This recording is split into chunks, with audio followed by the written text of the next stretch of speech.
That's bullshit. Breakfast. Ocean. I miss the coast. Well, I mean, correct. There's some amenities that I miss, and one being the ocean, Yeah.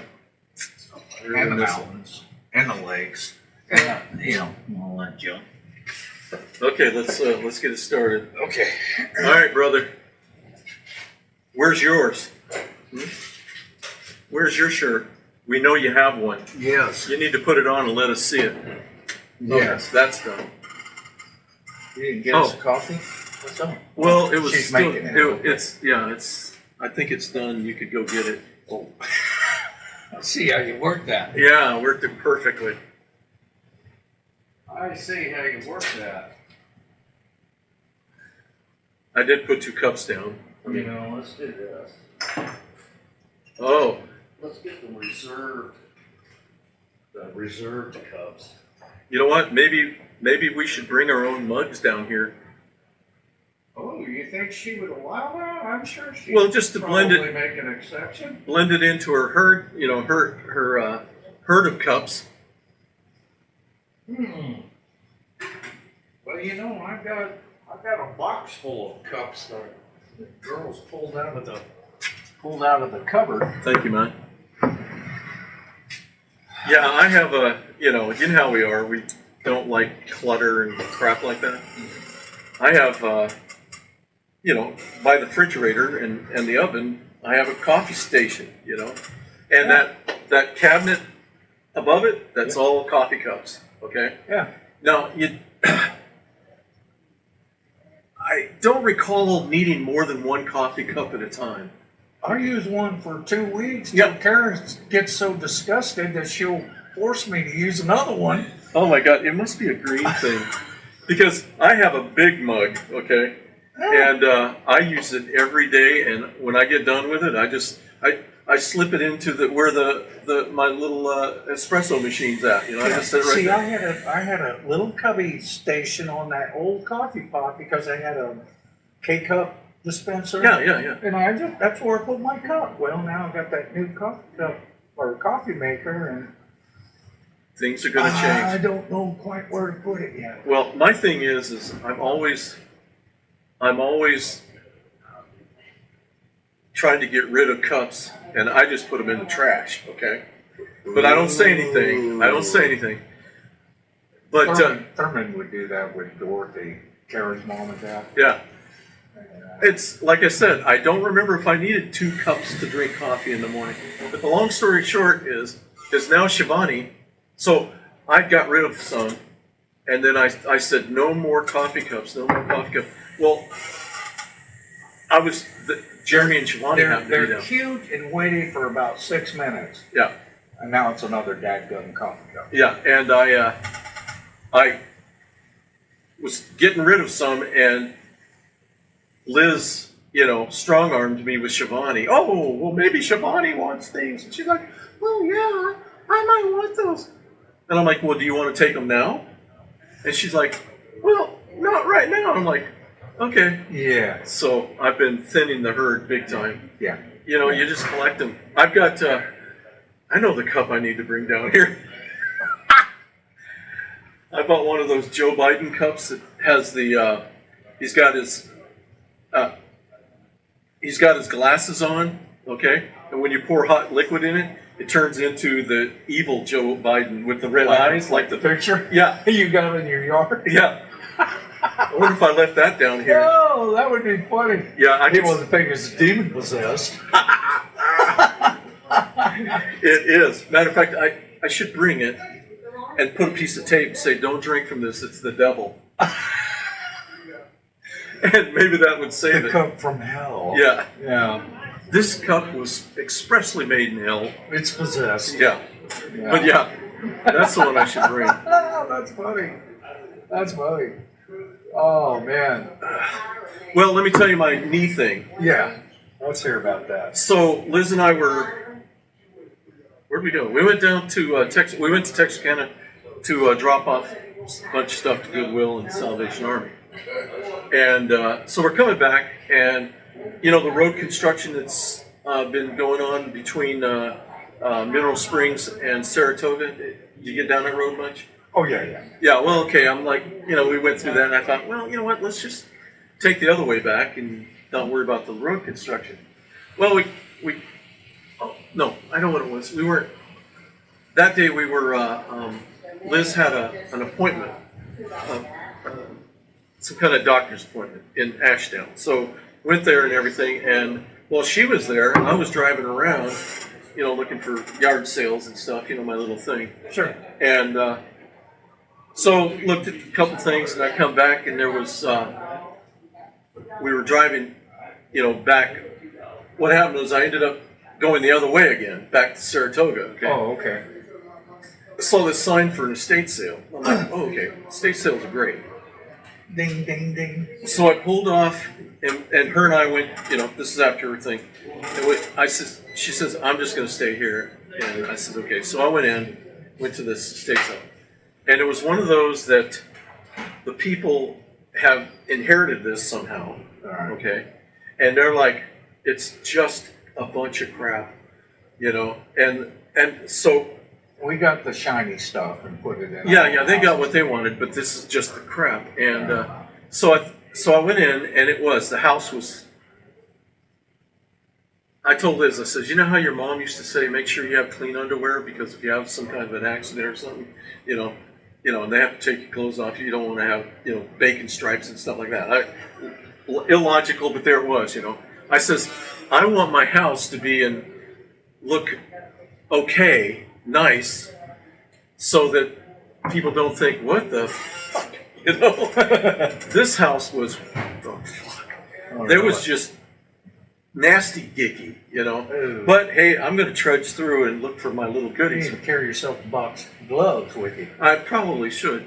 So I walked in, and I found and I'm not into glass, but I found this piece that I thought, I had a piece like that before, not just like it, but the same, manufacturer and everything. I thought, and it was in really good shape, and I thought, well, I'll grab that, and walk out. Now this is, like I said, these people are treating this thing like, that's a house full of junk.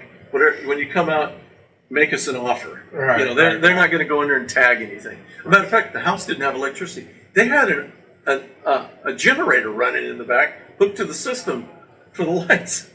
But long story short, I'm roaming through and not really seeing anything. But I go into it. The thing I like to do is look for people's personal things like pens and just stuff that they had in their desk and stuff. A lot of times that stuff moves fair. Yeah. Okay. Well, I'm in this bedroom, and it is just stuff all over. And there was a rolled up. I guess it was like carpet, but it was rolled up and it was like leaned up. Okay. And I got to looking in the closet. One of the things I also look for is the old gunny sack dresses. Remember in the 70s and 80s? Yeah. Yeah. Well, those are high-end stuff. Well, they're delectable to people. So, you just never know when you're going to run into them. So I'm kind of running through the closet, and looking at this stuff. I found a military uniform combination one with sergeant stripes, so I'm figuring it's probably National Guard. But there wasn't anything else on it, no pins or anything. And then I found some Boy Scout stuff, and I thought, oh, that's kind of cool too, but I decided, forget it. Well, I'm standing on this thing, looking in the closet. The carpet? Yeah, so I've got a soft, uneven surface that I'm standing on. Okay. No big deal. I did what I wanted. But then I decided, okay, I've had enough of this. So I went to turn, and I honestly think my shoes got caught, like this, on this thing, and there was no give on the carpet. It didn't allow me to make a turn, and I literally turned the upper part of my body, and when I did that, I had to correct the lower part, and I literally fell. I fell and grabbed. I grabbed this gun case, which was a little cheapy, so it didn't have any weight. It went up against the wall, and so with that, I hit my knees on the floor and rolled over and everything. And so now it seems, I told Liz, I says, I think I took myself back a little bit, but like this knee, I can't, and this has always been a problem. I don't know if you remember back in Coquille when we were playing, I think you were there, we were playing football with the Spurlock boys down on the practice field at Coquille High. Right. And ended up his Jim's little brother, you know, I get the football and I'm running like that, and he gets down on his knees to catch me, right? And instead of me going around him like, you know, like I should have, I went right through him, and man, I hit his head hard on my knee. Been problems ever since. Okay, so what I can't do now, right now, is this. Both knees they're sore inside here. But my worry was I didn't want to damage the knees. They tell you don't be getting on your knees, you know. With Yeah, right. Okay, so I smacked it pretty good, but now I'm having to work back to get this back a little bit more.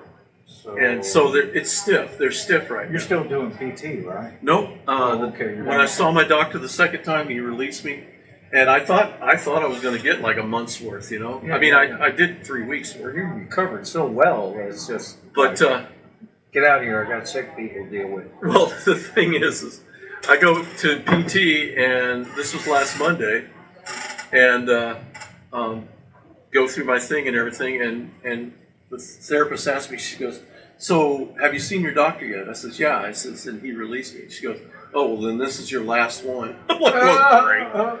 So, but I've got a bunch of exercises I'm going to have to start working. But yeah, I'm sure, you know, I inflamed it because That's probably what it is. yeah, no, I know it is, but it's, you know, it's still, and this leg, you know, even I was, you know, coming along pretty good. Right. There's a certain degree that they want it to be. Right. And they tell you all kinds of horror stories about if you don't do that, you know, your legs are going to, you know, twist sideways or whatever. I don't know. You look like the Wicked Witch of the West or something. But what I don't have is any pain, you know, any pain. I I'm mean, telling you, this man, is soreness. I've been standing on the mountaintop proclaiming to anyone who will listen about your surgery and your recovery, and it's like, Well, if you get a That's chance to amazing. talk to somebody and they're going to do doubles, just look at them and tell them you don't know shit. And I don't care what the therapists say, well, and you don't know shit. I parrot what you said, you know, that you had lived and endured that pain for so long that doing the double, the doctor told you, you know, you lived through it. You Yeah. know, because you've endured that kind of. And that's what he said, you know, but like I said, you don't know shit because, man, that pain was unbelievable when I got home. Man. Well, the whole thing, Oh, you know, sure. afterwards and stuff. Well, yeah. But the secret, I think the secret is, you know, all the reading I did was one of the things they said, just rest, rest, rest. Don't try to get. And you did a lot of preparatory before, too. Oh yeah. Well, that's the nice thing about having a nurse Yeah. for a wife. Thank you, nurse. Way to go, Liz. Yeah. Yeah. Poor Karen, she was out front the other day, and, you know, in our front porch area, we have that concrete box, and she's got some flowers in it, right? And then we got the concrete platforms.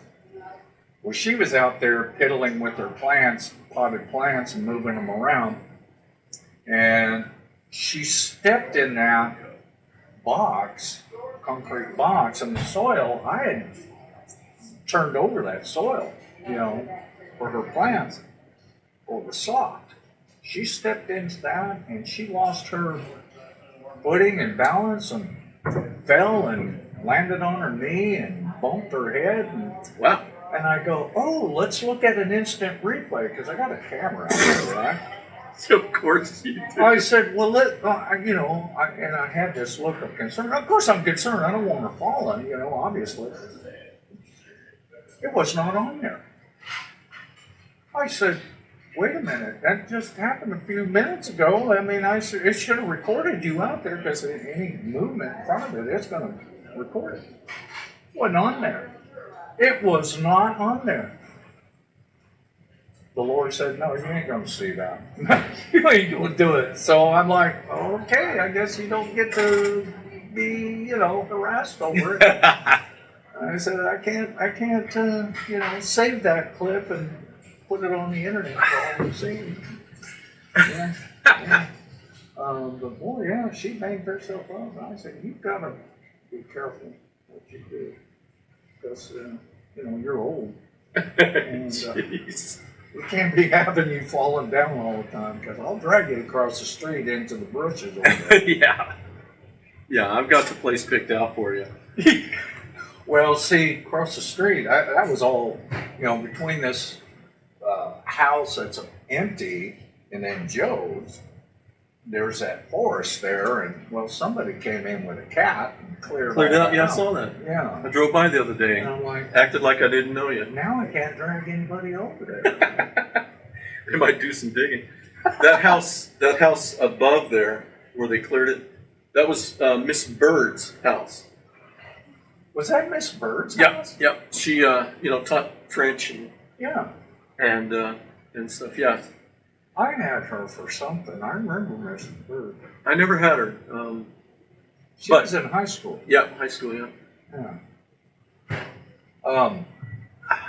I mean, I didn't want to speak French, learn French and stuff, but that was, Poor Joe, bless his heart, his wife passed away last week. across the road. Mm-hmm. Oh, well, how's he Margaret. doing? I guess he's doing all right. And I went to the viewing, and I was talking to some of the fellows that was there, cousins and nephews and stuff. I was talking to them, and I said, let me tell you something. This, between the viewing and her passing, Joe was on his John Deere mower, mowing on the other side where that clearing is now, mowing his yard and stuff. And I go, he was out there mowing. Joe was out there mowing. What? Yeah. I said, he's got to distract himself. That's what it is. Thank you very much. Yeah, was that a handle? That's a. Is that a handle? Yeah, that's a Thank you, ma'am. Oh,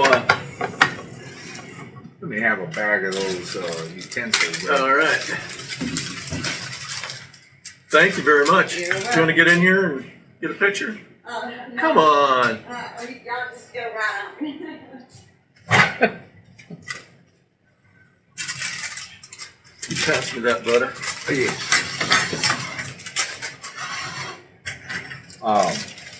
Yeah.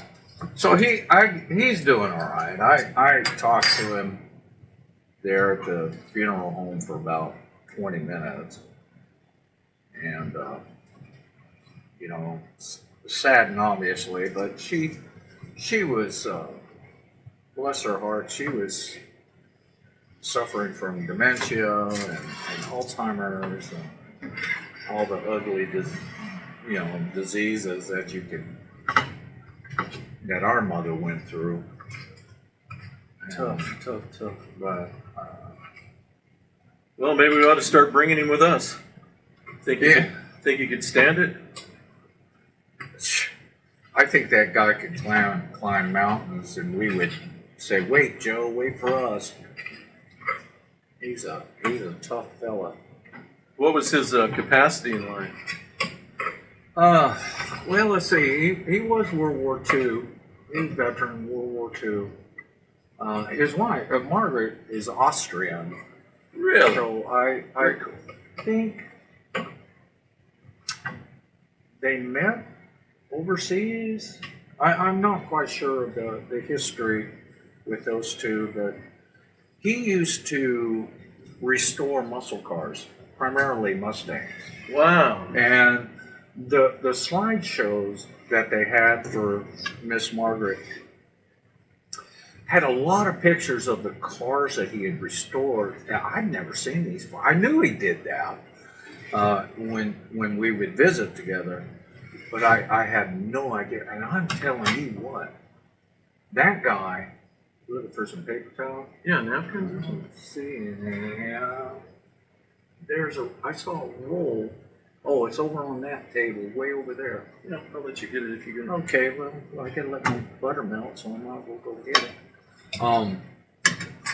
But that's what he did. He was a restorer. A restore A restorer of Mustangs. of Mustangs. Yeah. I met a guy one time that was a restorer of, I guess, anything. His daughter, I mean, this guy really was into restoring cars and stuff, and he was an instructor for the National Safety Council, and I was taking a industrial hygienist course through and he was one of the instructors. This guy had been a colonel in the Green Beret. Uh-huh. Matter of fact, I still have his card he gave people. Oh yeah. He gave me his card. Can you reach that pepper? Yeah. And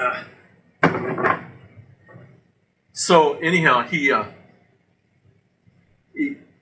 showed some slideshows during break and stuff of some of the cars that he did. Unbelievable. And but he said my daughter wanted a car, and he said okay. He went and found her a 1965 Ford Mustang that needed restoring. Uh-huh. And he made her restore it. He showed her what to do and all that stuff, but she restored it, and what a beautiful car it was. Wow. Oh, I didn't ask for bacon. You want this? Oh, yeah, I'll take you bacon. Uh-oh, something walked by my front door. Yeah. But his card said, it showed a Green Beret and a military knife, and I'll have to show it to you. I still have it. It says, and I'm paraphrasing, Colonel such and such, Green Beret, dealer of chaos, and overthrowing governments, and assassinations and all this other stuff. I'm like, you got to be kidding. Just doing my job, man. Just- Nothing personal. Yeah, nothing personal. Yeah, he was quite the fellow. And teaching safety courses for the National Safety Council, that's all. A side gig. Yeah. That's what I do when I'm not doing. When I'm not overthrowing governments.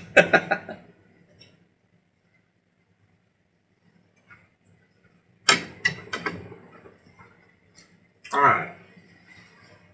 Now, about that Apple II keyboard. Now, brother said my friend's computer is an Apple II. All right. That was my mistake. You sent me the link to an Apple II, and when it popped up, it showed this other one, and I'm thinking, well, he never said. I didn't catch what he'd said, Yeah. and I ordered the wrong one. Oh, okay. So So, and I told him, don't send it back, but you're going to send it back, aren't you, David? You don't have to. yeah. Just throw it away as far as I'm concerned. Be glad to get another one, get the right one for him. Okay, because I thought, well, all right, if it didn't work, then brother neglected to give me all the information regarding this computer. No, you guys had it together. It's all my fault. All right, well, then we're okay with that. If you're gonna, Yeah, as long as somebody takes account for it. no, yeah, I'm okay with that.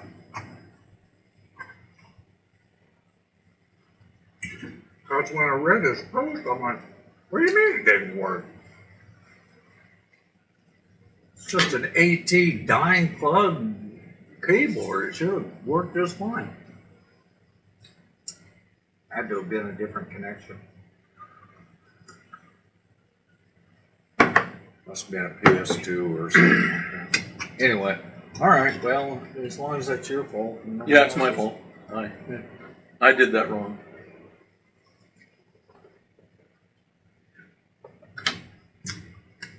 And Dave, I'd be glad to get another one. Get the right one for you. Well, and we're still waiting for that breakfast revenue to stream in. Because we hoe down here, okay? And we would just love if you paid for breakfast for the next 6 months. We, how many followers do you have now? Oh, let's see. Geez, I think I've got about 8. 3 of them are me. I'm telling you, we're influencers. I'm telling you. I'm ready for the the revenue to start rolling in, and sponsorships and doing commercials and shit like that.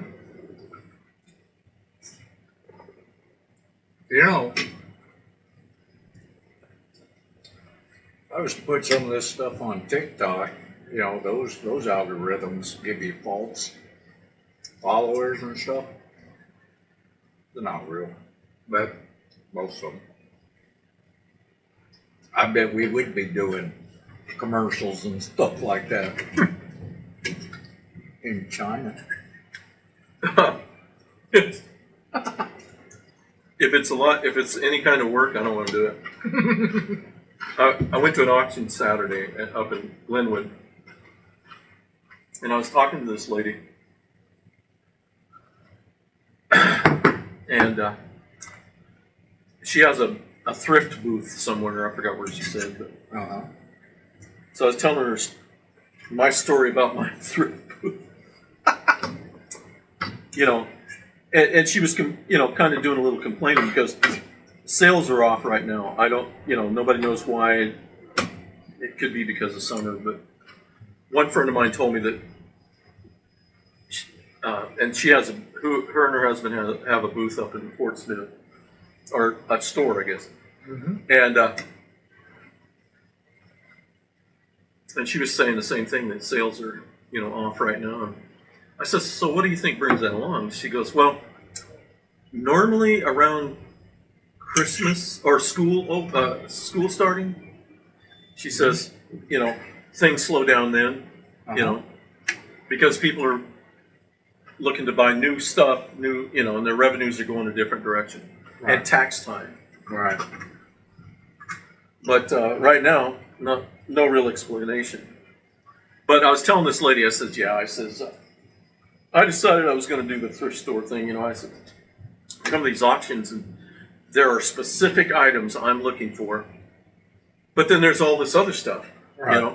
And I says, I know there's a bit of a market for it. So I told her, I said, finally got a booth, the one in Mineral Springs. And I told her, I says, as soon as I was so happy to have it and was bragging, I finally got one before I died, I realized that, oh God, you got to work at this?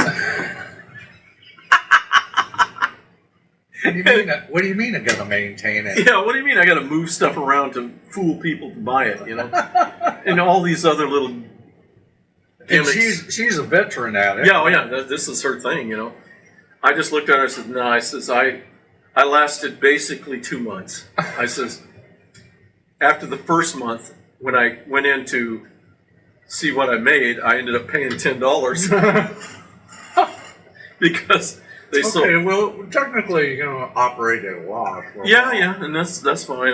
You can write this crap off. But I told him right then, I says, I'm going to do this one more month, and I'm giving it back. And I told her, I says, it was because I didn't want to deal with it. I didn't want to maintain it, Hell, I don't even want to mow my yard anymore. But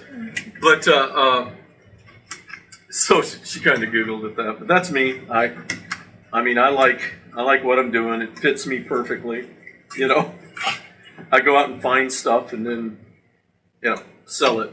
That's okay.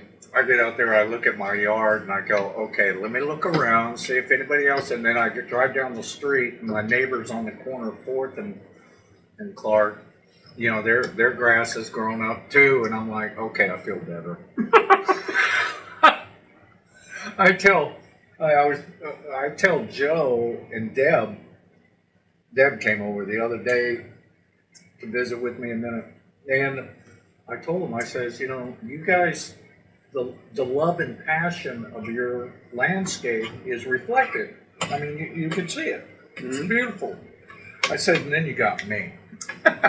Oh, is there a window for me to mow? Okay, get it cut. And I said, now, I'm really doing you guys a favor, because if your property's assessed again, you can always say, look what I have to look at. And it's going to keep your property taxes down. You're welcome. Okay? It's a neighborly thing for me to do for you. Yeah. Well, me, that stinking yard is so big, I've been doing it in halves. I did it one time in I thirds. can't do that. I have to, if I start, I got to do it all. Yeah, well, My eye will twitch. I can get away with it because if I do the front yard, everything looks great, you know, from the, you know, curb appeal. Mm-hmm. It's just that once you get past the pool and the screen room and the greenhouse, you know, it's out there. So today I'm going to mow, but I'm going to mow what I haven't mowed in 2 weeks because last week I mowed the front again, and I'm like, oh, okay, I'll get to that out there. And I Sunday is normally when I'm going to mow, right? Well, it rained. Yeah. You know, Same here. So I usually do it on a Sunday. and then I do it in the evening. I'm not going to sit out there in that stinking heat, you know. So I do it in the No, I evening. never thought of that, because I usually do it in the early morning. Well, it's just too wet for mine. I mean, you know. Yeah, well, that's what I come into. I'm like, no, it's too wet. Oh, now it's too humid. Okay. And now I'm too sleepy. Now I'm too sleepy. And now I need lunch. I had my cucumber sandwich, and I got to hit the couch. Karen, she'll say, would you just at least mow inside the fence so we can find the dogs? I'm like, no. That sounds awful cynical of you. Yeah. But no, I do not like. I don't like any of this crap. I just want to. Just want flowers. I told Liz, I says, all I want now is a condo. Where somebody else does that mowing and all that other stuff, and you know, and have 2 dogs. No, I thought about this too, is get on one of these guys, you know, circuit, for them to come and mow every week or 2 weeks or something, 2 weeks, I guess. Just come and mow it. I don't want you to landscape it. I've got neighbors that do that. I mean, Deb, bless her heart, she'll be out there with that push mower. And granted, they're partial. I mean, part of the parcel she's mowing is my parcel. And because it just flows with the rest of her landscape down to the creek. And they even mow the creek up to the neighbor behind her has a backyard fence. And that corner post, that's where Deb stops. And then the rest of that, my parcel, you know, I'll go take care of. But all the way down to the creek, it's just mowed down to like this tabletop, and then it's all this all the way to the pasture behind me. I'm like, I ain't. And Karen's like, you gonna go out there and cut that down? I said, no, I'm not. No, I'm not. No. In fact, I was thinking about going to Larry and say, hey, listen, this plat, this whole development here that was put together in the 60s, on the east side of me was supposed to be 7th Street. Yep. On the west side of me, where the ditch is supposed to be an easement alley. Technically, you guys should probably bring street in to mow that ditch. I mean, it'd take you 6 minutes to that side mower thing, just mow it down. I was thinking about going to Larry and saying, hey, come on. Why don't you bring one of your fellas in here, mow that down for me? He'd probably do it. All right. Well, Billy Ray, the neighbor behind Deb,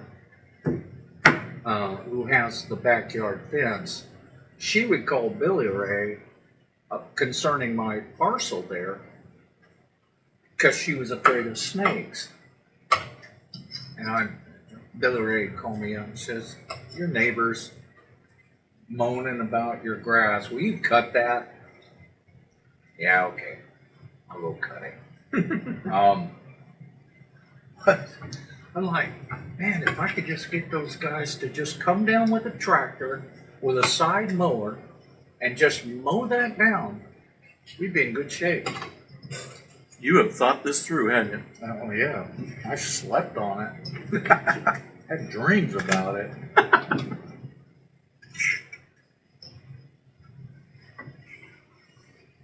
I don't know. Well, I told you Tia got a new job, right? Did you? I don't know. Maybe not.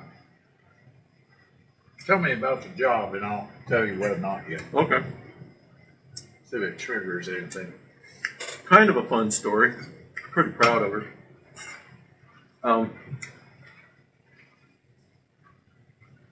Is it within the same company? Mm-mm. Oh, okay. No, Scott Sports has the typical corporation management issues. Always ruins everything. Yeah. I told her, I says, I've seen this many times, sweetie. But Me too. the problem with Scott is big in Europe. And that's where the main headquarters is in Zurich. Oh. And but the headquarters for Scott in the United States is at Salt Lake. That's where Tia worked. Now, is this Scott's fertilizer? No. Remember ski masks, goggles? Scott said Scott across it. They're into outdoor sports and stuff. Oh, okay. And Tia ran Tia was the manager over the bikes, Scott Bikes in the U.S. And Okay. once she got a hold of everything, she really, was doing a real good job. And I mean, according to her, I tend to believe what she's going to say about that. And she was, learning. There were new systems that were coming online, and nobody was listening. And but she was, and so she learned the new systems that Scott was implementing. For credit and things of that nature and stuff. Gotcha. So she was doing a good job. And it's one of those things when I remember Dad saying, if you want something done, ask somebody who's busy. Mm-hmm. And she's that person. They ask her, but they don't want to know, how to do it. And so, long story short, the guy that was over her division ended up going to another company, and so it left an opening. Okay, which she says I could easily run this division, and everybody knows it, but they decided they're going to bring somebody in, and she's like, that's it. So she was looking for her punch, where to pull the ripcord to punch out. So, long story short, she put in for a job. She got interviewed for a job with a company that contracts construction equipment all over the country. Okay, big stuff. The big stuff. And so she was all set up for that. I mean, literally we're talking a week and a half away from starting that job, and she was making 49 at Scott, okay, and they thought that was, we're giving you a gift. Yeah, you're welcome. This company offered her 70, and and so basically doing the same thing. It's like I told Jason one time. I says, once you're an executive, you're always an executive. It doesn't matter what company you move from to and from. It's still the same positions, because they're all working the same way. The models are the same. Yeah. So I told her, I says, what you're doing, everybody needs, So anyhow, in the midst of getting this job, she gets a phone call from this company that she's working for now. And what had happened is it's a bike company, okay? But it's extremely high-end bike company. It's the difference between REI or Dick's Sports and, well, there's no other one. This is not a good comparison, but it's like, let's put it this way. It's like Dillard's and Neiman Marcus. Okay. Yeah. She was working at Dillard's, and now she's working at Neiman Marcus in the bike world. This is the top of the line shit. Everybody that has a bike wants their stuff. Okay. But she says, when I first got there, I'm looking at some wheels that they had. Somebody had sitting out there. For bike wheels. So, what do those go for? Oh, they're $2,000 a piece. Wheels. God, it's all composite. That's all they do is composite. Oh, okay. Long story short, they offered her 79. Starting. Yeah, and so she's there. And what it is the company got swallowed up by a conglomerate or by a hedge fund. They bought all this stuff, and this came with it, right? Well, this guy cut it out and brought it back as a private company. Oh, okay. And because it has great potential. And Scott's publicly traded, right? Yeah. Okay, so now she's not in a company that's publicly. Yeah, no, this is a private company. Okay. And That's going to make a big difference. And even though the company has been around, I told her, I says, you're starting at ground floor. I said, that is the best place to be. I says, it's only up from there. And I said, and I told her, I said, the other nice thing about your company is when, the economy goes to crap, who's buying your stuff? The wealthy. That's why Neiman Marcus and, Dillard's and stuff like that. Yeah, it seems but people that have wealth, they want to buy from them. Right. And so there's always going to be money. That's right. But anyhow, I told her, I says, you're at the perfect spot. And the nice thing is they're basically getting structured. And Tia was part of it. She said they had to create my position. But what happened was in the midst of all this, she calls me, she says, Dad, I got headhunted. I'm like, really? And she says, yeah. And she told me what happened is a bunch of the dealers that she worked with Scott out there, out in the country, called this company and said, listen, you want this girl. She's about to lead the whole business, and you want her. Everybody respects her and likes how she does, because she's the kind of person, look, if you're not going to pay me, we're not giving you any more, and we'll probably be coming to pick up those bikes. That's how she was. It's nothing personal. It's the bottom line of my company, and that's how she does her business. And she's evidently pretty good at it. But anyhow, she got headhunted, and now she's working for this company. It's called Indy, I think, Indy, something like that. Bikes, and they're moving into making more bikes. So is that a American company? Yeah, it's headquartered and manufactured in Ogden, Utah. In Ogden. She's right. Yeah. Now she's got a little bit of commute. So did she get any blowback from Scott's? I mean, not blowback, but you can't prohibit someone from. Not to my knowledge. I know they didn't want her to go, but hey, she said one of her buddies. Somebody was talking about it and said, well, yeah, you can keep her if you want to pay her $79,000 a year. Oh, no, we can't do that. Okay, well, then it's not worth it to you. Stop talking about her. Yeah. Get over it. Yeah. Wow. Good for her. Plus, her boyfriend, Jim, I mean, he's a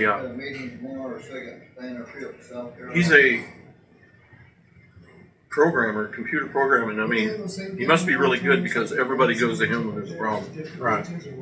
And I'm not sure what the company is, but he gets to work at home all the time. Yeah. Don't have to be anywhere. But they got a new house. It's right down the road from right down the street from Chloe's high school. Nice. And Chloe's best friend lives 3 doors down from her. So I'm like, sounds like security to me. Wow, good for her. No, you didn't tell me that. I hadn't heard that story. But that, congratulations, Chloe. Well, congratulations, Chloe, about your mother. Yeah, good for her. Good for her. Yeah, she'll never see this. I know. She ain't gonna waste her time on a $2 bullshit stories from her dad and uncle. Want some more coffee? Yeah. Yeah, let me get it.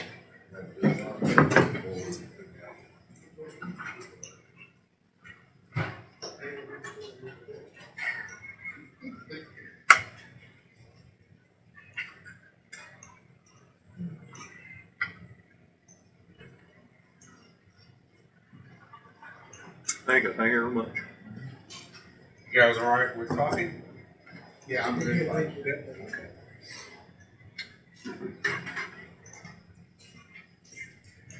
We polished off your pot almost.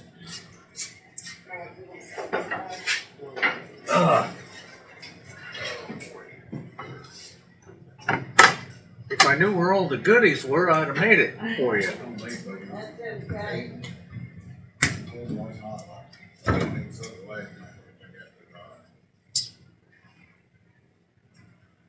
So,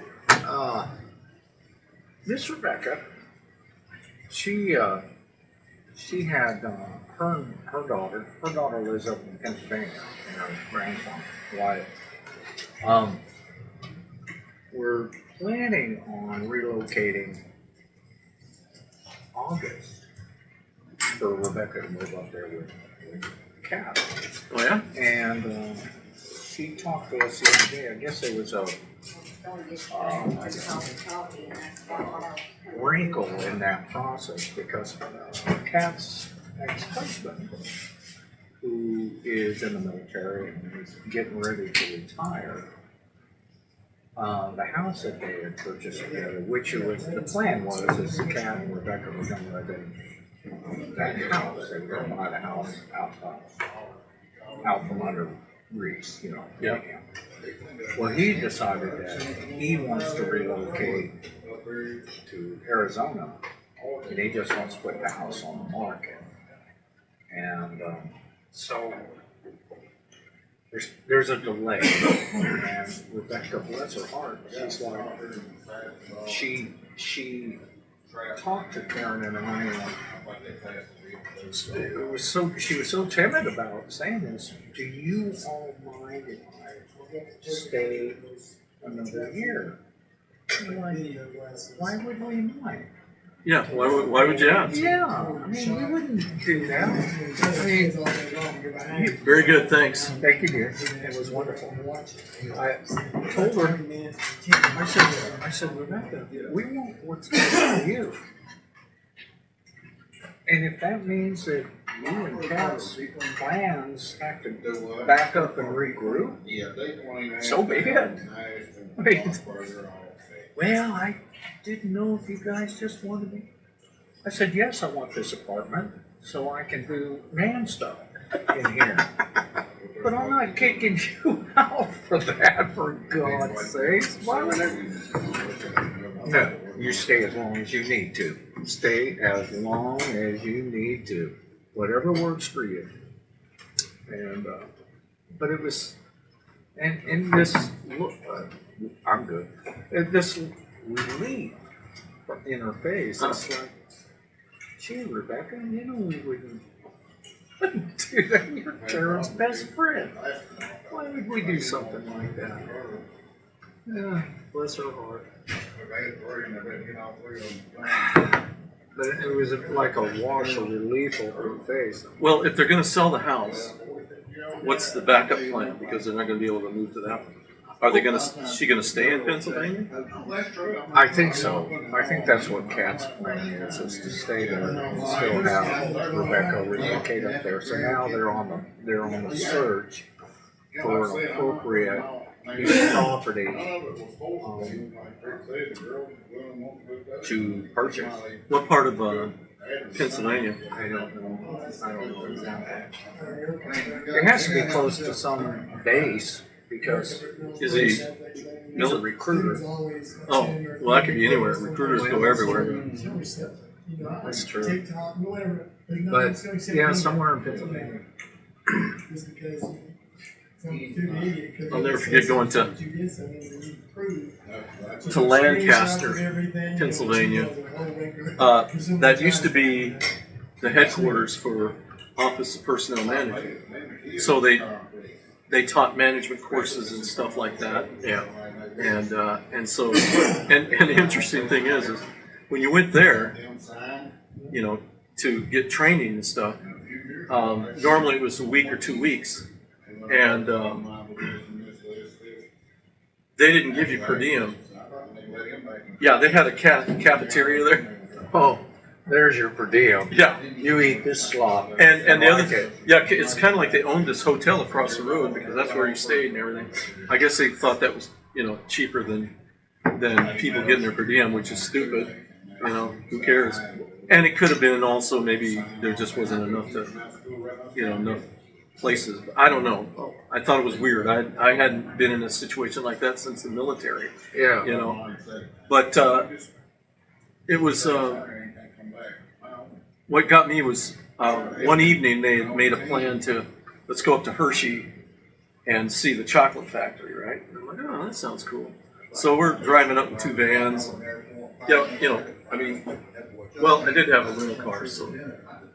But we're driving up in 2 government vans, big old 350s and 16-seaters.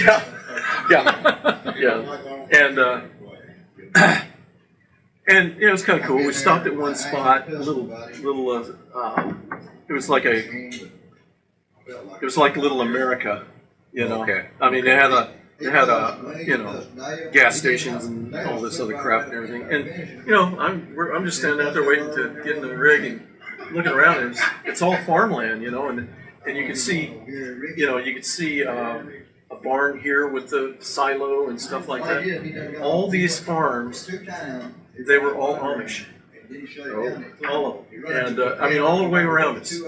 And they all looked the same. I mean, they had the big barn, they had the silos, because all of them were pretty much dairy farms. Yeah. And so I thought, that's kind of cool. What was interesting was after the visit to Hershey's chocolate factory, we're coming back and now it's dark. And nothing out there. Maybe a lone light, way in the heck out there. But were all those farms that I saw? Nothing. No. It was dark. Yeah. And I'm like, I says, wow. Unless you can see a lantern from 3 miles. Yeah, I'm like, this is interesting. And this lady that was basically our tour guide taking us around and stuff, she says, she says, don't let it fool you. They have electricity. I'm like, oh, they do? Yeah, they got to keep their milk chillers going. Oh. And okay. and she said a lot of the farmers, when they had all this stuff installed, because USDA requires it if you're going to sell it. She said they actually had extra like refrigerators, chillers added to the system, and she says that's where everything gets stored. Uh-huh. I'm like, okay, well, good for them. They figured it out. They're not quite at the Mennonite level, but hey, we're getting there. Oh no, they are. Mennonites aren't quite at their level. Well, Mennonites drive cars. Mennonites drive, they have houses with electricity and yeah, stuff. Mennonites do. Yeah. That's not what I'm saying. Amish. The Amish doesn't. Yeah, oh yeah, what? Okay. Yeah. Oh yeah, I see what you're You saying. see where I was there? They're not. Okay, yeah, not quite there. Because the Amish spun off the Mennonites. Did you know that? Yeah, I knew that. Yeah, see, I didn't know that. I thought the Mennonites spun off the Amish until I talked to Rex. Oh, wait. You said the Amish spin off For Mennonite? Mennonites. It was the That must- Mennonites first and then the Amish. It must have been 100 years ago. It was a year or two, back Yeah. then. I did not know that. Yeah, I thought it was the other way 'cause around. that's why I sitting visiting with Rex Hostetler. And I asked him, I said, so did the Mennonite communities spawn from the Amish? He said, no, it's the other way around. The Amish spawned from the Mennonites because there was that split. Yeah, they must have. In any religion, you're going to have the Orthodox, and then you're going to have the whatever. The fundamentalist, and then Yeah, those guys. then these people Yeah. over here. I was watching a series. I only think it went one season, maybe two.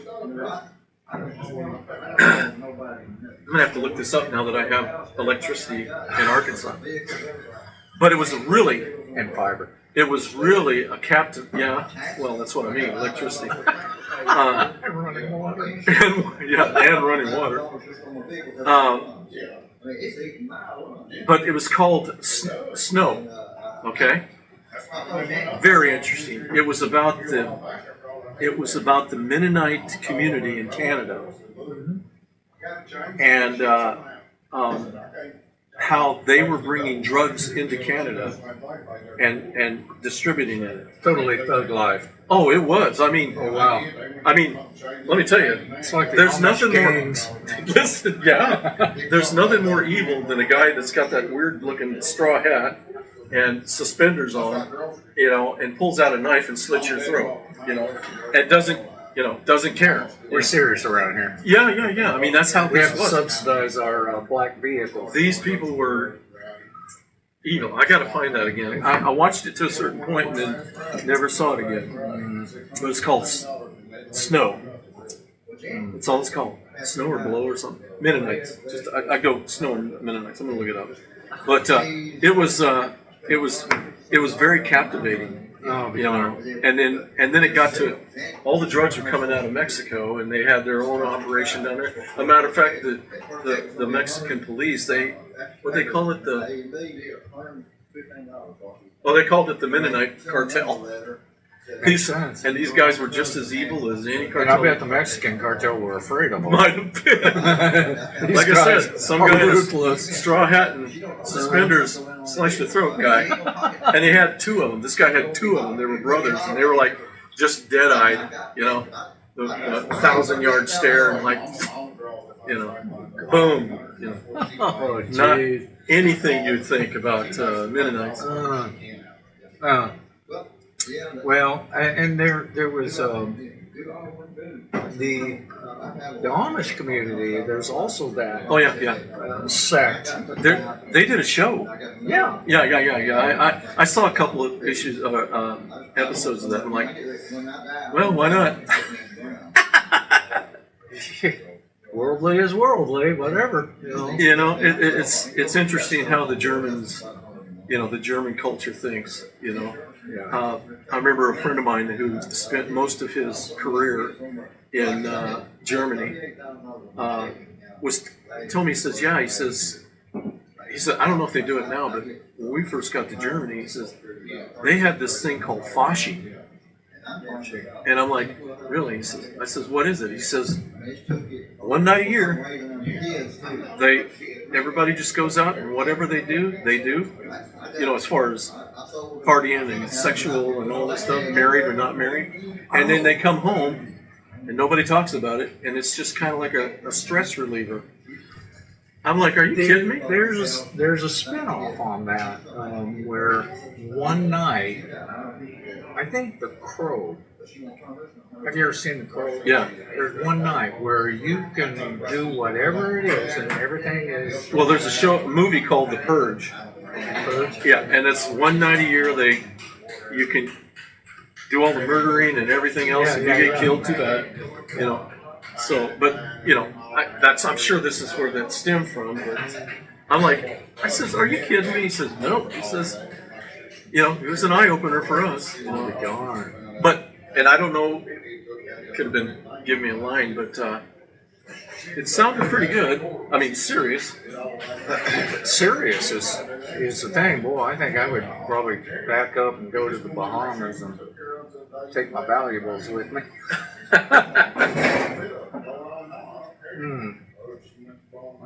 Yeah, that would surprise me because I always thought that the Mennonites was a spin-off from the others. Yeah, I did too. Rex said, no, that's not how it works. And I said, so what's the deal with only black vehicles? He says, black is inclusive of all colors. It is. And I said, yeah, and there's no vanity. I mean, Right. And that's what it's all about. Yeah, Honesty. Exactly. Modesty. Yeah, but then you watch Witness with Harrison Ford. And that was an Amish community. That was Amish, yeah. Oh, that was Amish, yeah. Yeah, with what's her name? You saw that, Yeah, I saw he that. saw it too. Yeah. How often do you see a pretty woman standing in a tub bathing herself? Yeah. And then she sees him seeing her, and she's like, okay. Yeah, I know. Yeah. And why is that the only thing we remember about the That's all I remember. No, the other thing I liked was when he went into town, they've got him all dressed up with the hat and the suspenders and everything. They go into town and the tourists start pushing him around. The locals start pushing these guys around and he beats the crap out of one of them. I remember that scene, yeah. You're not supposed to do that. Yep. Says who? Yes. I'm from a different sect. Yeah. Just because our Bible's in German doesn't mean that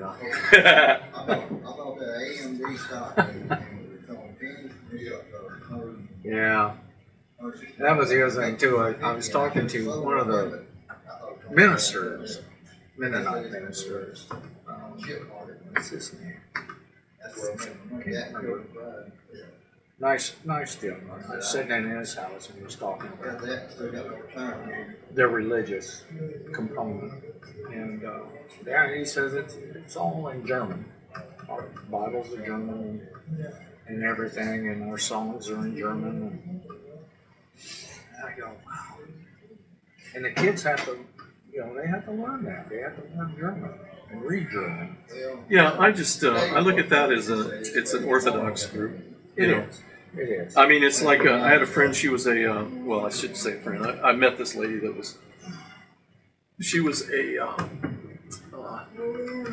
missionary in Ethiopia, and her missionary place was a what you call it? What's that disease? Fingers fall off and all that stuff. Leprosy. Yeah, her mission was at a leprosy colony. Oh, okay. In Ethiopia, but she was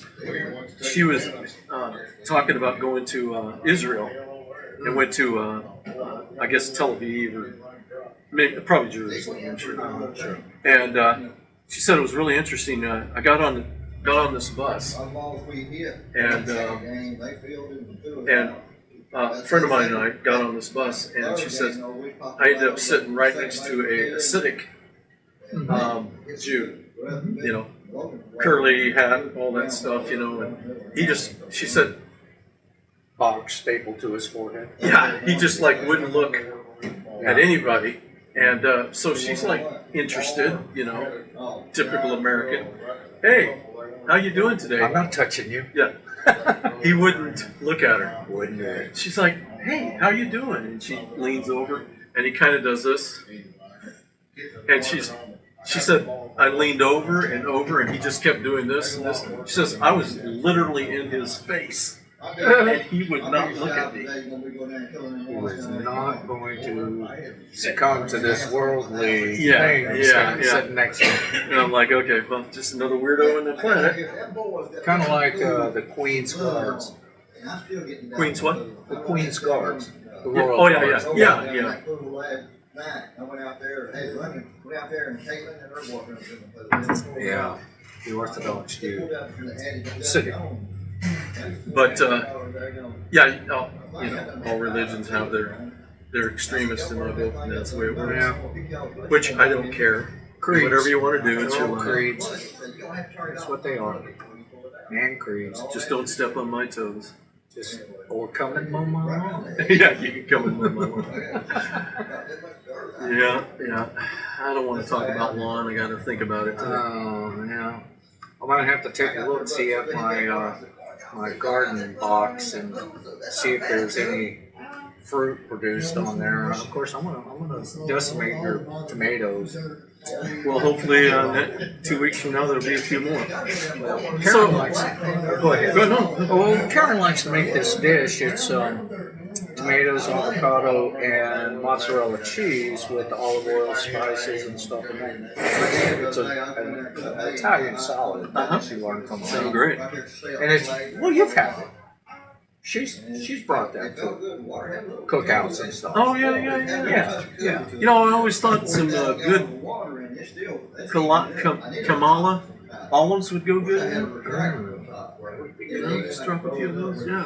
Well, I'm gonna, she's gonna make that dish this week, and I'm gonna give her those tomatoes and say, Yeah. these are not greenhouse tomatoes. Yeah, no, that's the best part. I mean, Yeah. I have had some tomato sandwiches, buddy. Well, And I'm gonna reserve a few for my tomato and cucumber. Yeah, I mean, that's what I look forward to, is getting those fresh tomatoes and having made her sandwiches. I just love those things. Oh, I'm addicted to it. Yeah. But,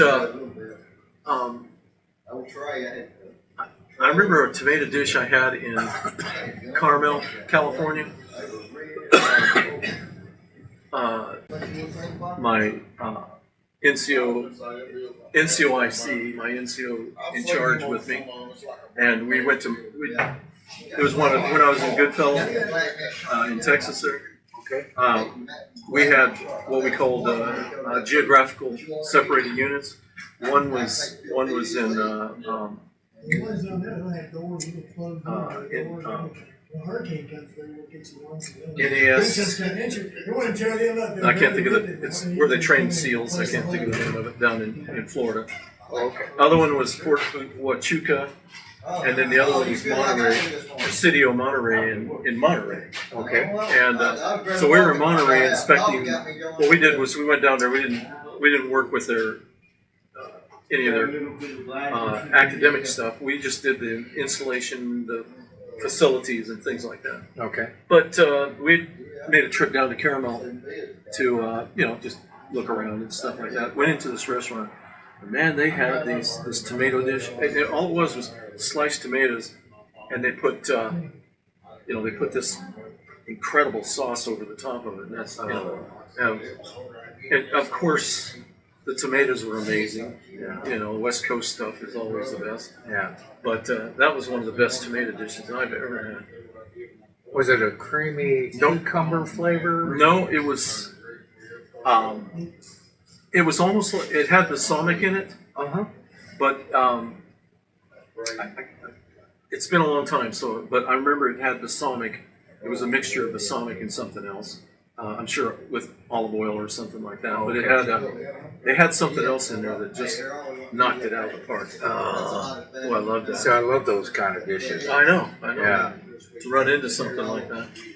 Yeah, that was interesting. We were at another restaurant in Monterey. When you go into Monterey, they've got this drive that's right on the. You been there? Yeah. Okay, so you know that drive that takes you right down on the ocean there and stuff like that? So once you get onto that drive, it's basically all restaurants, okay? Little boutique restaurants. Right. So we were in the second one down and eating, and it was, the ocean was particularly active You know how it is down there. It hits those rocks. You know how it is. And so we're this was supper in the evening, and man, well, not late in the evening, but you know, man, the cop cars go by, ring, ambulance goes by, ring, fire truck, blah, you know, like, ooh, that can't be good. Come to find out that come to find out later, you know, 150 yards. Because when we're walking out, we're like, oh my gosh, what's going on down there? About 150 yards from where we were at, a woman was getting her wedding pictures done of her dress. Okay, and the photographer was. What he was doing was trying to catch those waves coming up behind her. Oh, okay, right? Okay. So she's, you know, I'm sure it was working out great until a rogue wave came in. No. Grabbed her and drug her butt out. Oh, no. Yeah, and she drowned. Oh, no. That's what they were doing. It was a rescue. Oh. It was a recovery because she was dead. Oh, man. Yeah, it just, you know, I wonder if you And got. she's in a dress, so Yeah, she's not going to be able to. Well, and she wasn't looking at the wave, and of course the photographer wasn't either. But this thing just big, and you know how they do out there, just big rogue wave, and just swept over and took her out. And come to find out, that's not the first time that's happened there. Oh, that's sad. Yeah, That's sad. so it's like, Oh, man. I'm sure it made great pictures. Fine, he's in the Inquirer. And we found the best place to stay. I consider the best place to stay in Monterey. It was a Ramada Inn that was right on the beach. No, I'm sorry, a Best Western. Right on the beach. I mean, it was sitting up on piers and everything. Oh, wow. And here's the cool part. You couldn't do anything but sleep because you'd hear the waves come up underneath you. Oh, it was over the top, fantastic. Oh, So no weak spot in the floor? no, no. I wish I had a hole you could look, but no. I mean, you could hear the waves crashing underneath you, and it's like, oh my god, it was awesome. I mean, that would be cool. I'd be a little anxious about it, you know, if it was a wood floor. Not me. I'm like, Yeah. and I mean, you could just sleep like a baby. It was awesome. So my Sergeant Bogart, Robbie, I mean, he was getting his pilot's license, working on his pilot's license. And we got to talking, and I said, you know, man, I'd love to take a trip down Big Sur, but that's way down there, you know. Yeah. He goes, yeah. He says, yeah, it'd be nice to go down there. I've never been there. I says, yeah. I said, it's cool. You know, I mean, it's a neat drive. But I said, yeah, it's a little bit too long for us to get anything out of it, really. Sure. And so that was in the evening. The next day he comes in, he says, we go and do some more inspection and stuff. He says, I just called the guy up at the airport and got a hold of an instructor pilot and asked him if we could just do 1 hour. And, you know, and he said, yeah. So we rented a little Cessna 172, and he got, you know, those two sat up there, and he's getting his hours worth of flying to put on his book, in his log. Right. And I sat in the back and did pictures, and so we flew 30 minutes down, got to see, you know, the bridge and all that stuff on on the high on 101 or 1, and you know, got to see, you know, the lighthouses and stuff. He says, okay, go ahead and turn it around. Turned around and went and landed. So I'm like, Robbie, you're such a resourceful guy. Yeah. He is too.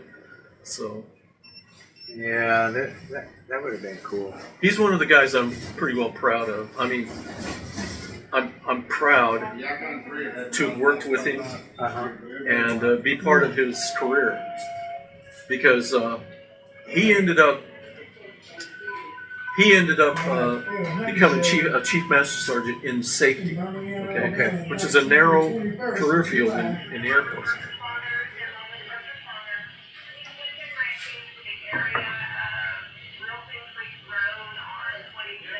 Loaders at Jan's.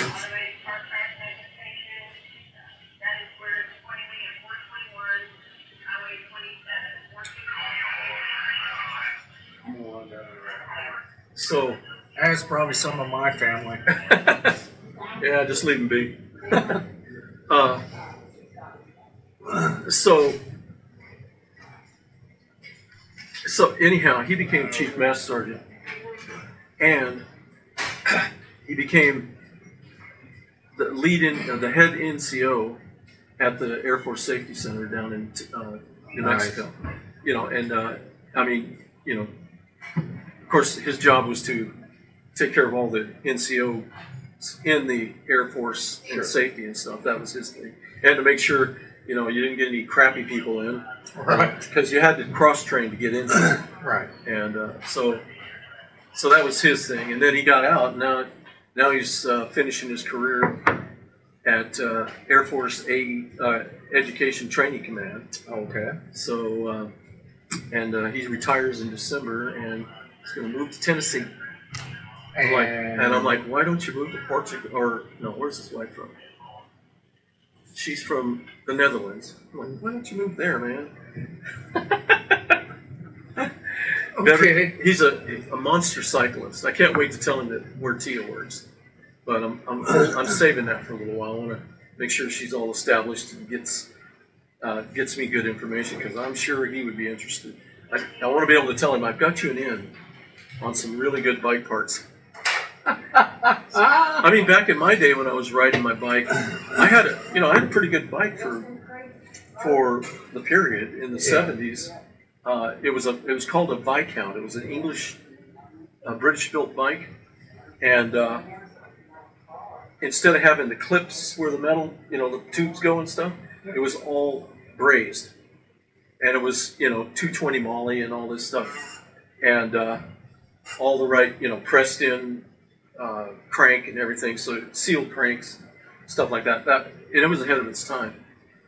But I'd go down to the Schwinn shop, and they had parts in there, and man, they had some Campanellis. That's what I always wanted, Campanelli parts. I never seen you as a BMXer. No, I wasn't. Yeah. My biggest tour was in Yellowstone with two other guys I worked with in the Air Force, and that was fun. That was really fun. We planned that one right too. We all drove out. We all rode out there with our stuff, our bikes, in a Datsun pickup. So somebody had to sleep in the back. All right. Well, there was Mark Garrett. He was from Spartanburg, South Carolina.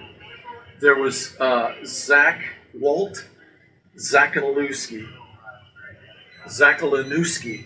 Okay. And he was from Florida, but I don't remember exactly where. And then there was me. So we drove, through North Dakota down to Wyoming, and went in through Red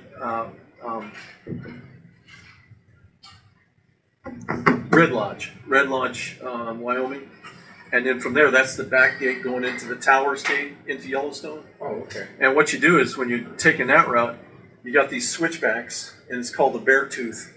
Because when you get up there, you look over and there's this little peak, and it looks like a bear tooth, so that's it. But we got about halfway up. Zach is asleep in the back. It's in the morning. And we pulled off, and I said, we got to wake Zach up and let him see this, And Zach's asleep. Hey, Zach, you got to see this. Okay, what is it? And he looks, and he's like, because he's from Florida, he'd never seen anything like that. Oh, dude. He goes, what is that? I said, Rocky Mountains. He goes, oh, that's fake.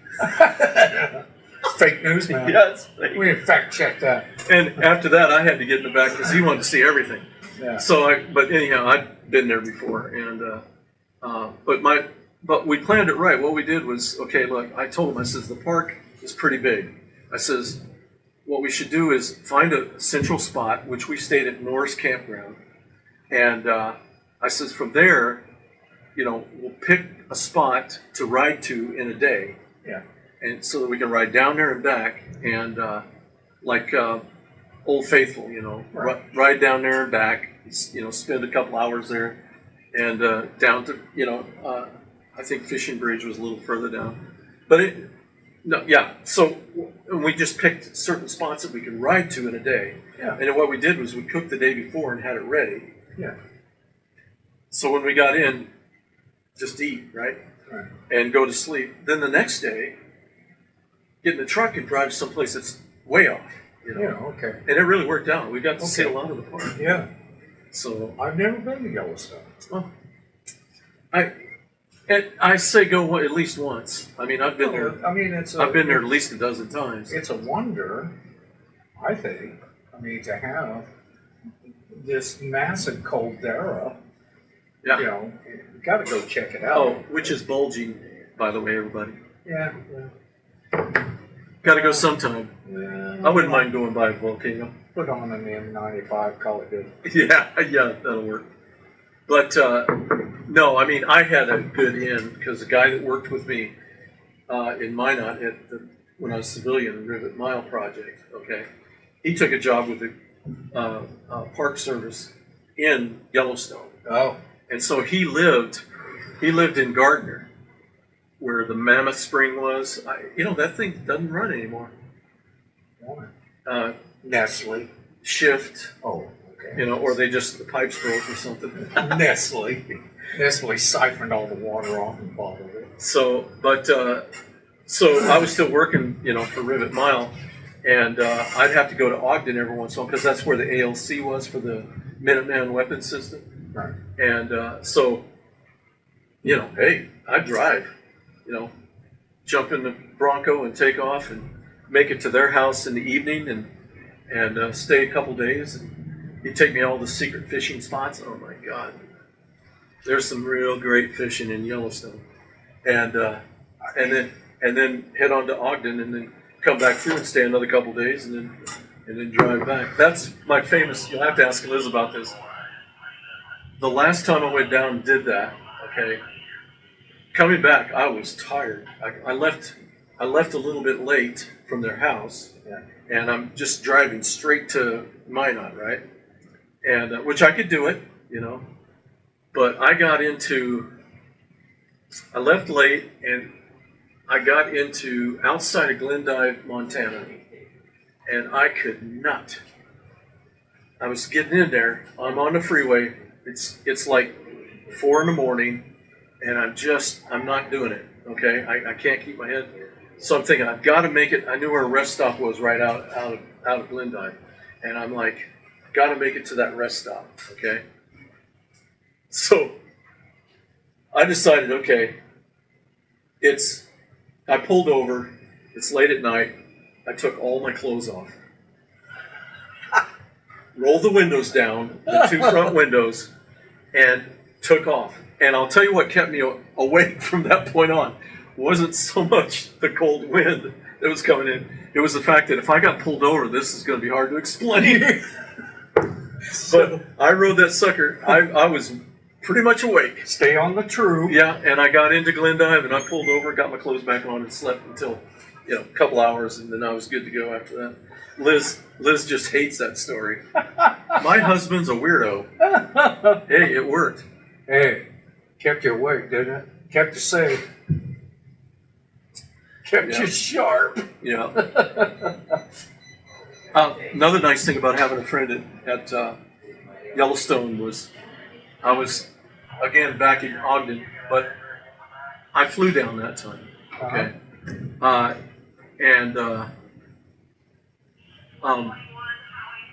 So I was down there with all the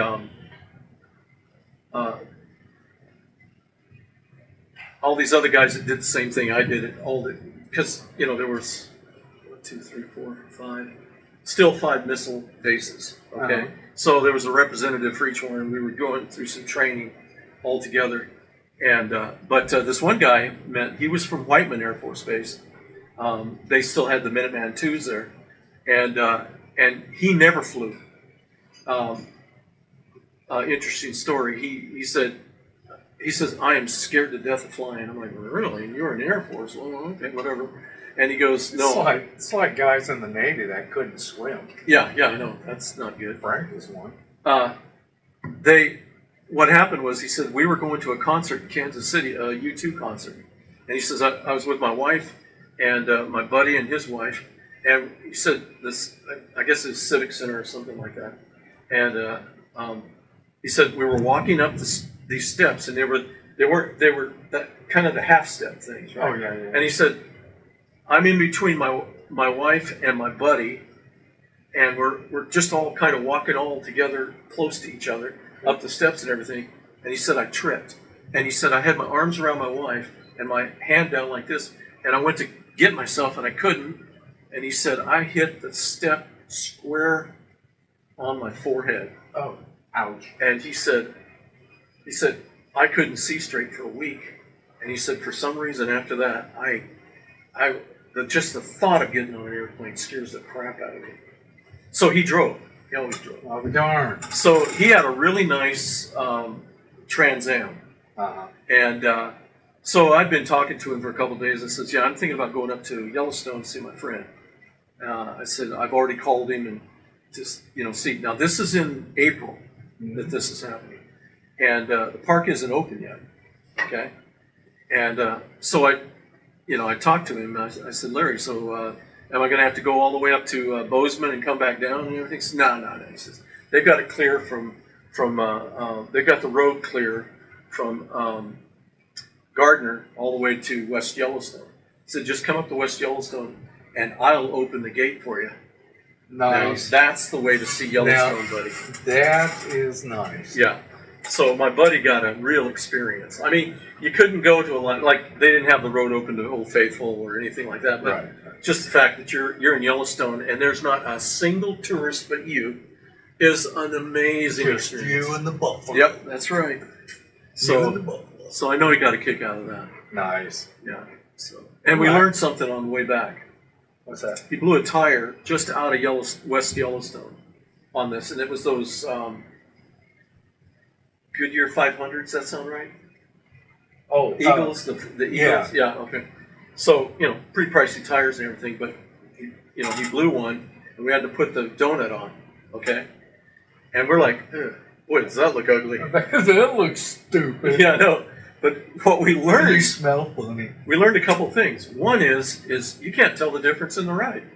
I mean, and of course, those are only made to get you someplace to get a tire, right? I mean, Right. they're not made for you to drive back home 3,000 miles. No. But, it was kind of weird now. It's like, wow, I can't tell if that tire's on or not. I mean, it's weird. So we drove from West Yellowstone to Idaho Falls, Uh-huh.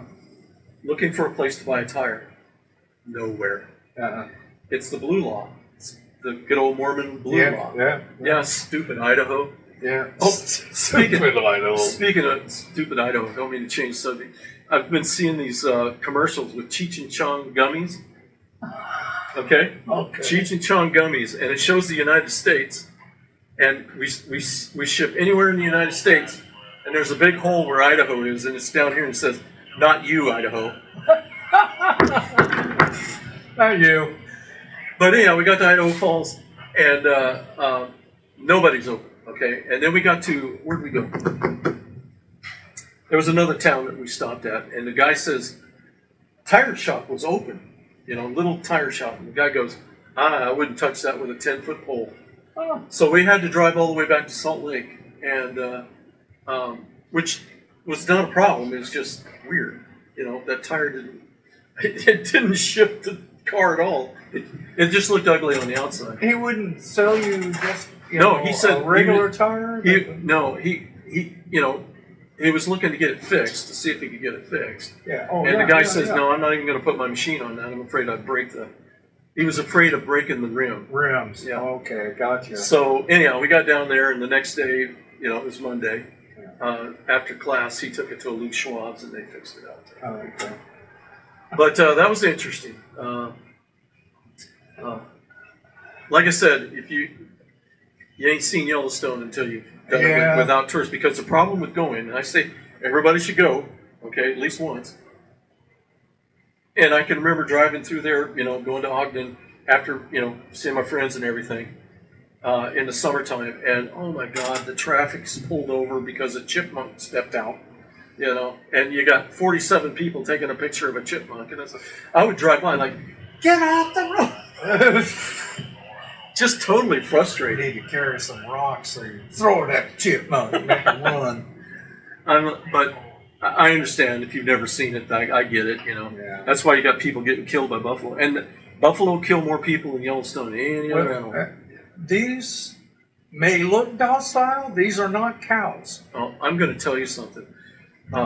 We'd gone out to Oregon and decided we'd go through Yellowstone and stop and see our friends. We stayed, I think we stayed 2 nights. So we'd taken the kids out there, and we're coming back through Yellowstone to get to their house, and stopped at a rest area. And that's when we had that old Subaru station wagon. Okay. And we all went into the restroom. We come back out, and like Liz and Tia and Jason and all the kids are standing on the other side of the car. And I look, and there's this bull buffalo standing next to the car. Oh no. And he was bigger than the car. Oh. I'm not kidding you. I'm like, I knew they got big. I did not know they got that big. Huh. That monster, he was a monster. And, you know, I'm like, okay, kids, let's just wait and let him do his thing. So he did his thing and walked off. But I'm like, wow. I mean, he should have just flipped the car over. Yeah, and you don't want to go up and pat him on the head. No. I knew, you know. Stomp you into a grease spot. Yeah. I mean, I remember seeing a thing where a guy walked up to a moose in the wintertime. It was in the wintertime. And you walked up to this moose. Just walked up to it to do a picture. And They're hungry. no, this thing just beat the crap out of him.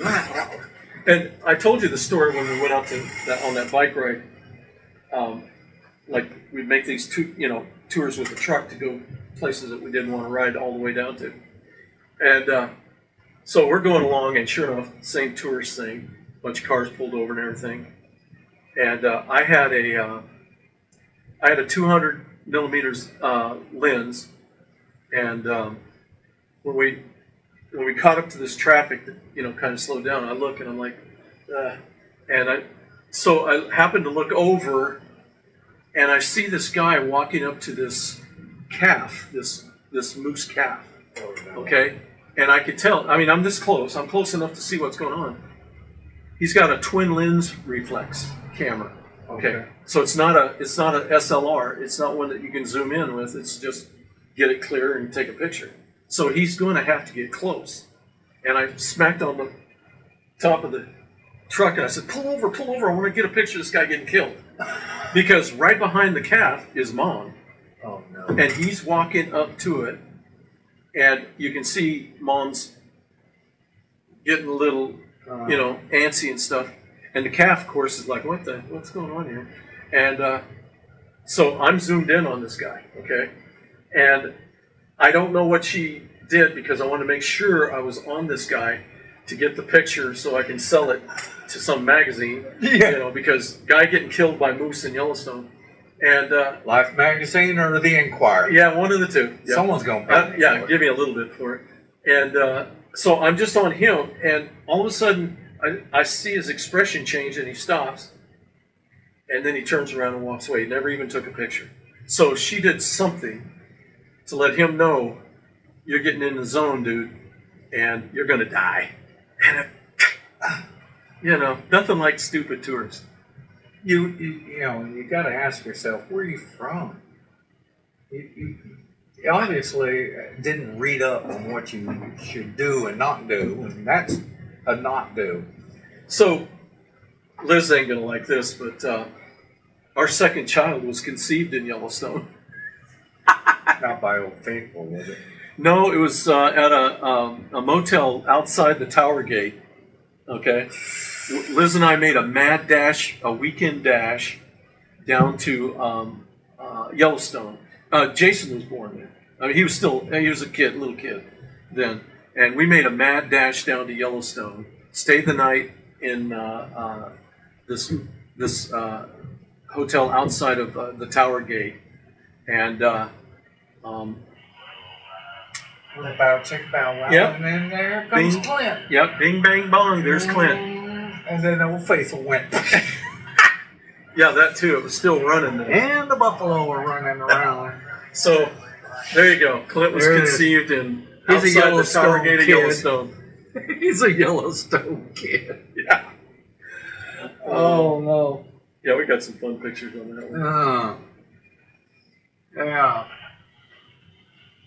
Yeah. Are any of those pictures available to see? I mean, are y'all running around naked around No, the it was- Sulphur Springs or anything? No, I've got one that shows me looking like I'm going to throw Jason into one of those hot pots. You know. That happened to me. We were doing a tour in Colorado, and I'm walking. We're at this resort kind of thing, staying, and they have these hot pools. And they're natural hot pools. Uh-huh. And I'm walking with my phone, and it's not lit up very well, right? And I walk right into one of those pools, and it's a mineral sulfur, not sulfur, but mineral pool. Yeah. Just completely destroyed my phone. It's like, it was toast.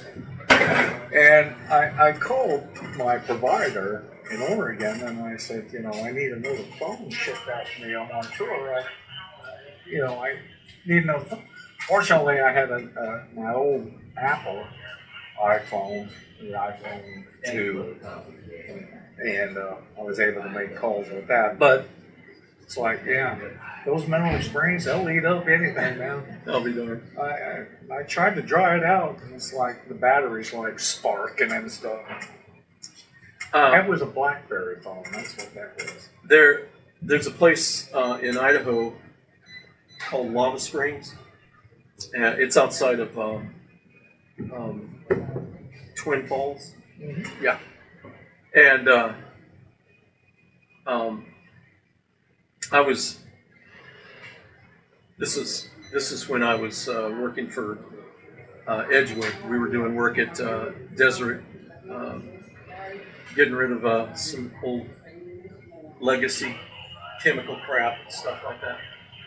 And so weekend, I decided I'm going to drive up to. Oh my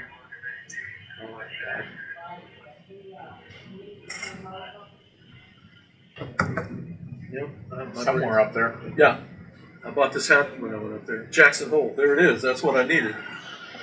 So I thought I'm going to drive up to I got my notes. Yeah, I got my notes. There. I drove up to Jackson Hole, and on the way it was Lava Springs. Well, it's still morning, and I thought, I'm going to check this place out and have breakfast. And one of those places, how the West is. Yeah, I'd like a pancake. Okay. Here's your pancake. Oh, my God.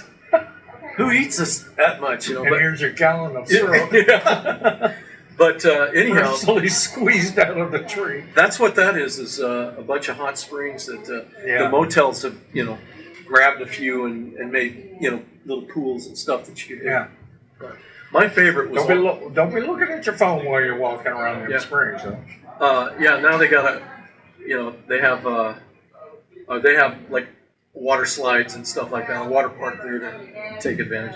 I mean, it's a cool little place. I'd like to go up there and stay a weekend, just to. Yeah. But so I just drove through, had breakfast, and I kind of checked it out. But Lava Springs is a neat little place.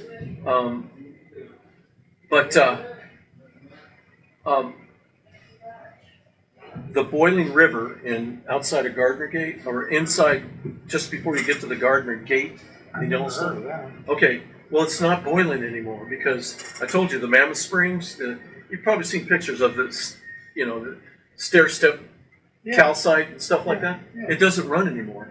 Yes, Nestle. Well, what happened was, that was the hot water that fed into the Yellowstone runs, past it, and the hot water would blend with the Yellowstone River, which was only about as wide as this room at that spot, and it was awesome. You could go down there and get whatever temperature mix you want. If you got too hot, you could just get into the cold water. Yeah. It was an awesome little situation. I'll be darned. I'll be darned. Lots of neat things in Yellowstone. My buddy took me to a little lake not, pond-sized lake, not real big, okay? Just clear as clear could be, And we went up there to go trout fishing. He told me, he says, this used to be one of the lakes that they used to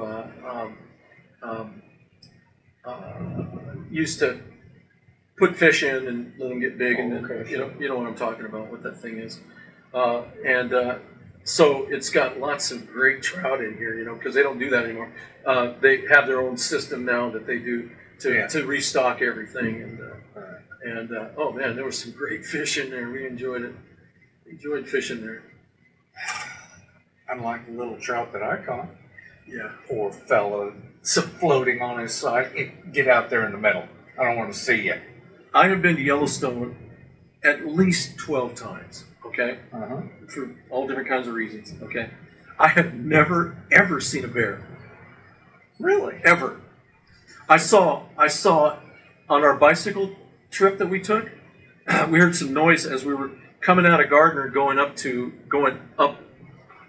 mountain, and I'm, it's like lowest gear, spin your, that kind of thing. But I heard some noise, some yapping over the bank there, and I stopped and looked, and I witnessed some coyotes taking down a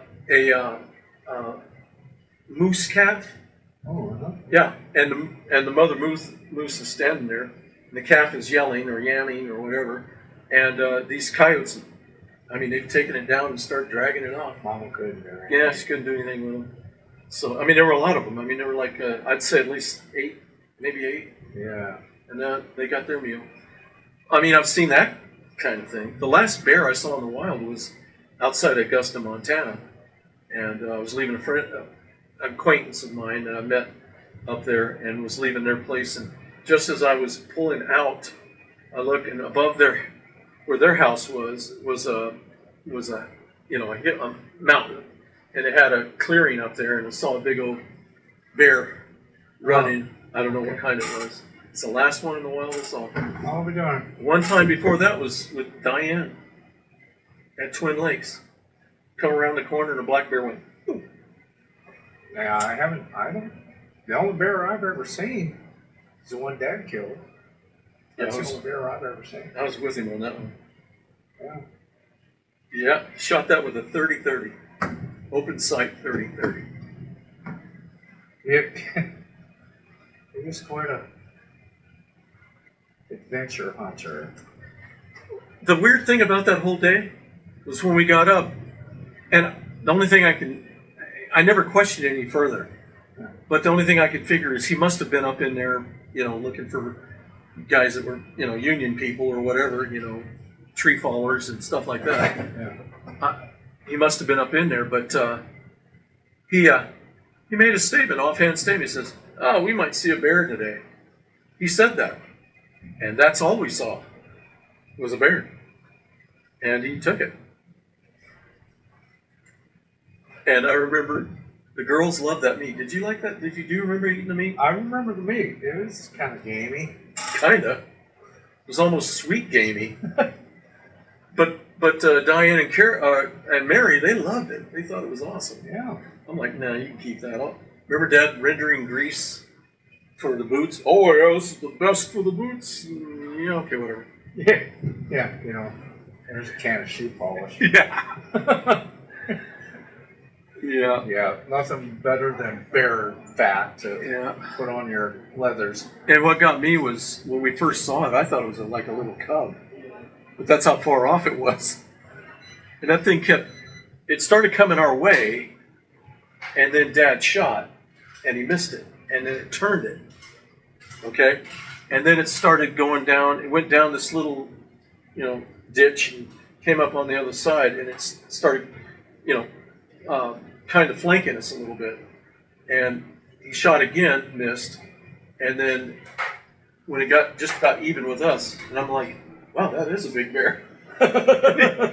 He shot it and it went down. So, Well, it made quite a pelt rug. well, I guess we didn't get it. I thought that bear rug was... What bear rug? Yeah, we had a bear rug. I don't remember a bear rug. I know that one. Dad gave it to Ted because Dad wasn't going to spend the money to have it cured. Well, And then Ted gave it to the Elks. I mean, that's what I remember. well, no, you're most likely right, but I thought there was a bear rug in the house there in Winston. Can't eat a rug. Huh? That's what Dad would have said. You can't eat a rug. No, no. Can't eat horns. Jeez. I was at Vanna's house the other day. Well, I took her to go to this viewing of Joe and Margaret, and Did she know them too? Yeah. Oh, okay. And she has one of Diane's deer pelts on the wall. She says, do you want that? I go, no. Well, it was Aunt Diane's. I said, and Yeah. what am I going to do with it? Right. What, cut it up and make sheaths for little buck knives? No, I don't do nothing with it. So please don't ask me. Yeah. I said, I have Diane's ceremonial box. I hadn't even opened it. I don't even know what's in there. Because she was talking about Diane's little black book. Yeah, apparently, legend has it that Diane had a little black book. Of people she was going to murder? People that she can call on to have people disappear. Oh. And I said, well, it's probably in that ceremonial box. I want to go look. No, you're not. I haven't even looked at it. Yeah. And it's in my possession, and no. So, I'm feeding the legend is what I'm doing. No, that's good. That's good. I like that. Yeah, I want to feed the legend. Diane's black book. Well, she's convinced. Oh, Vanna's convinced that Diane has a black book. hey, she did have a black book. I know she did. Yeah. I remember talking to her about Lloyd, Yeah. and Lloyd had done something that just literally over the top pissed Diane off. And we were just talking and everything. She says, I know people. And I'm like, okay.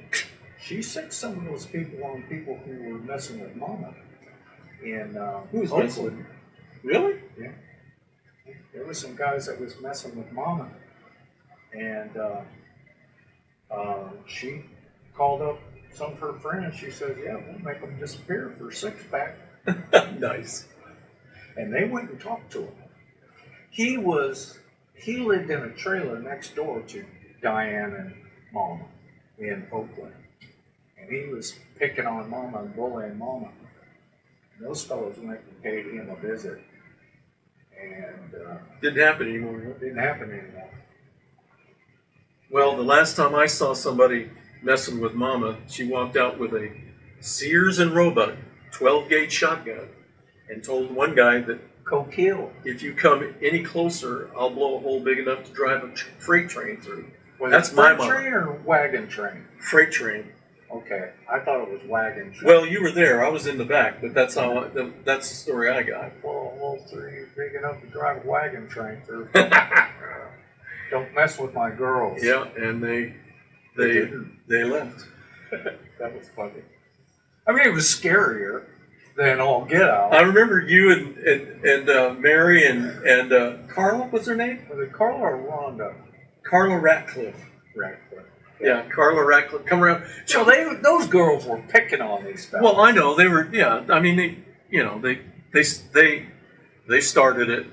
I got Liz to admit something in a movie we were watching, and How'd you do that? How'd you pull that off? well, I've said it so many I tried times. that with Karen for years. And I've said it so many times about movies that I think she caught on. So in this situation, everything is going great, and then you bring a girl in, and it all goes to shit. Yeah. Well, that's kind of what that was about. But yeah, I remember you guys coming around. Oh, I was laying on a mattress that we had for a pole vault pit. Remember that? Oh. Yeah, we had that pole vault pit in the back. Everybody Yeah. had back in my day, everybody had a pole vault pit, and all everybody wanted was to find cane poles. And you climbed up on the barn and slid down the wood shingles. Yeah, well, yeah, Those splinters up your butt. but not everybody had barns. It's true. Yeah. We had a big one. Yeah, we had a big one. So I remember you guys coming out. Oh my god! Oh my god! Oh my god! Well, what's going on? And then there, you guys are explaining it to me. I'm like, really? I walked in, and Mom's like, "Are you okay, Mom?" Cigarette dangling. Hang that shotgun back up over the archway. I think I put it back. Did you put it back? Yeah, I Okay. put the shotgun back. And I I'm don't know like, how she got it down. She got it down. I'm like, that's my mama. That was my little 5-foot woman. Yeah. Bless her heart. Yeah, no wonder Dad stuck with her. Yeah. I don't want to die, do you? She took care of business when she needed to take care of business. Yeah, that was She something else. scared those fellows right out. They come walking right into the living room. Moss. Oh, But man. boy, I'll tell you, that moment, there was no shaking. Oh, yeah. There was no shaking. Well, she was dead serious. She let's- would have killed you and drug you out in the yard. Let's just remember something here. She's an Arkansas country girl whose dad Sophisticated. was Educated. superintendent of schools, I think. Yeah. A 32 and a third degree Mason and a bootlegger. Yeah. So she knew what the hell she was doing. And she wasn't going to have her girls mess with. Yeah. God, what a story if she'd have shot him. Oh, wouldn't that have been awesome? Oh. Yeah. I mean, there's no way she wouldn't have got in trouble. No. That was a home invasion. That's right. They Yeah. were in the house. Now, the best thing to do, Mom, was to make sure you took him down and down. And Now, out. me, I think I let Pete a little. So, I was scared. well, what needed to be done was, as soon as they come in, somebody needed to close the door. That should have been my job, but Yeah, you should- I didn't get the memo. Yeah. Your job is to close the door and then get out of the way. Jeez. Oh, that was a good life experience. That's my mama. That was my mama. Well, we're at 9:26. Guess we better get out of here. Wait. All right, we're at Jan's. We're at Jan's. Another delightful visit with Jan. Or at Jan's. Jan hadn't come talk to us much. She's been busy. She knows she's not even in the store. I know, we're manning the store for her. She knows whatever. Those two, they talk too much. I'm still waiting for her to hand us her key to her barn so we can go rummage her place. I definitely want to do that. Yeah, that would be fun. I'm sure, we need to. What we need to do is bring a wad of cash. Yeah. Show Jan we'd like to go and rummage. And here, you just hold this, and then you pick out. We'll bring stuff back, and then you just take out what you think it's worth and give us the remainder. I don't think she's worried about that. No. I went to this auction this Saturday, and there was a typewriter there that, I decided, man, I want to get this thing, right? Was it's- it an Olivetta? No, I think I got a picture of it.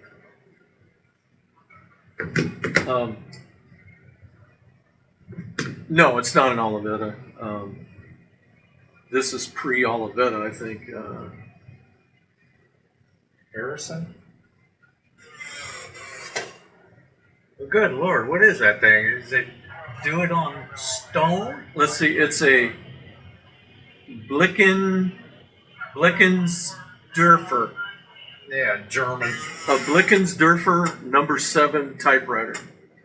Does it even have all the keys to it? Yeah, it's got all it has all the keys. But they're not the QWERTY. They're not the QWERTY layout, are they? I don't really look like it, but I don't see the space bar. I don't know what the space bar is.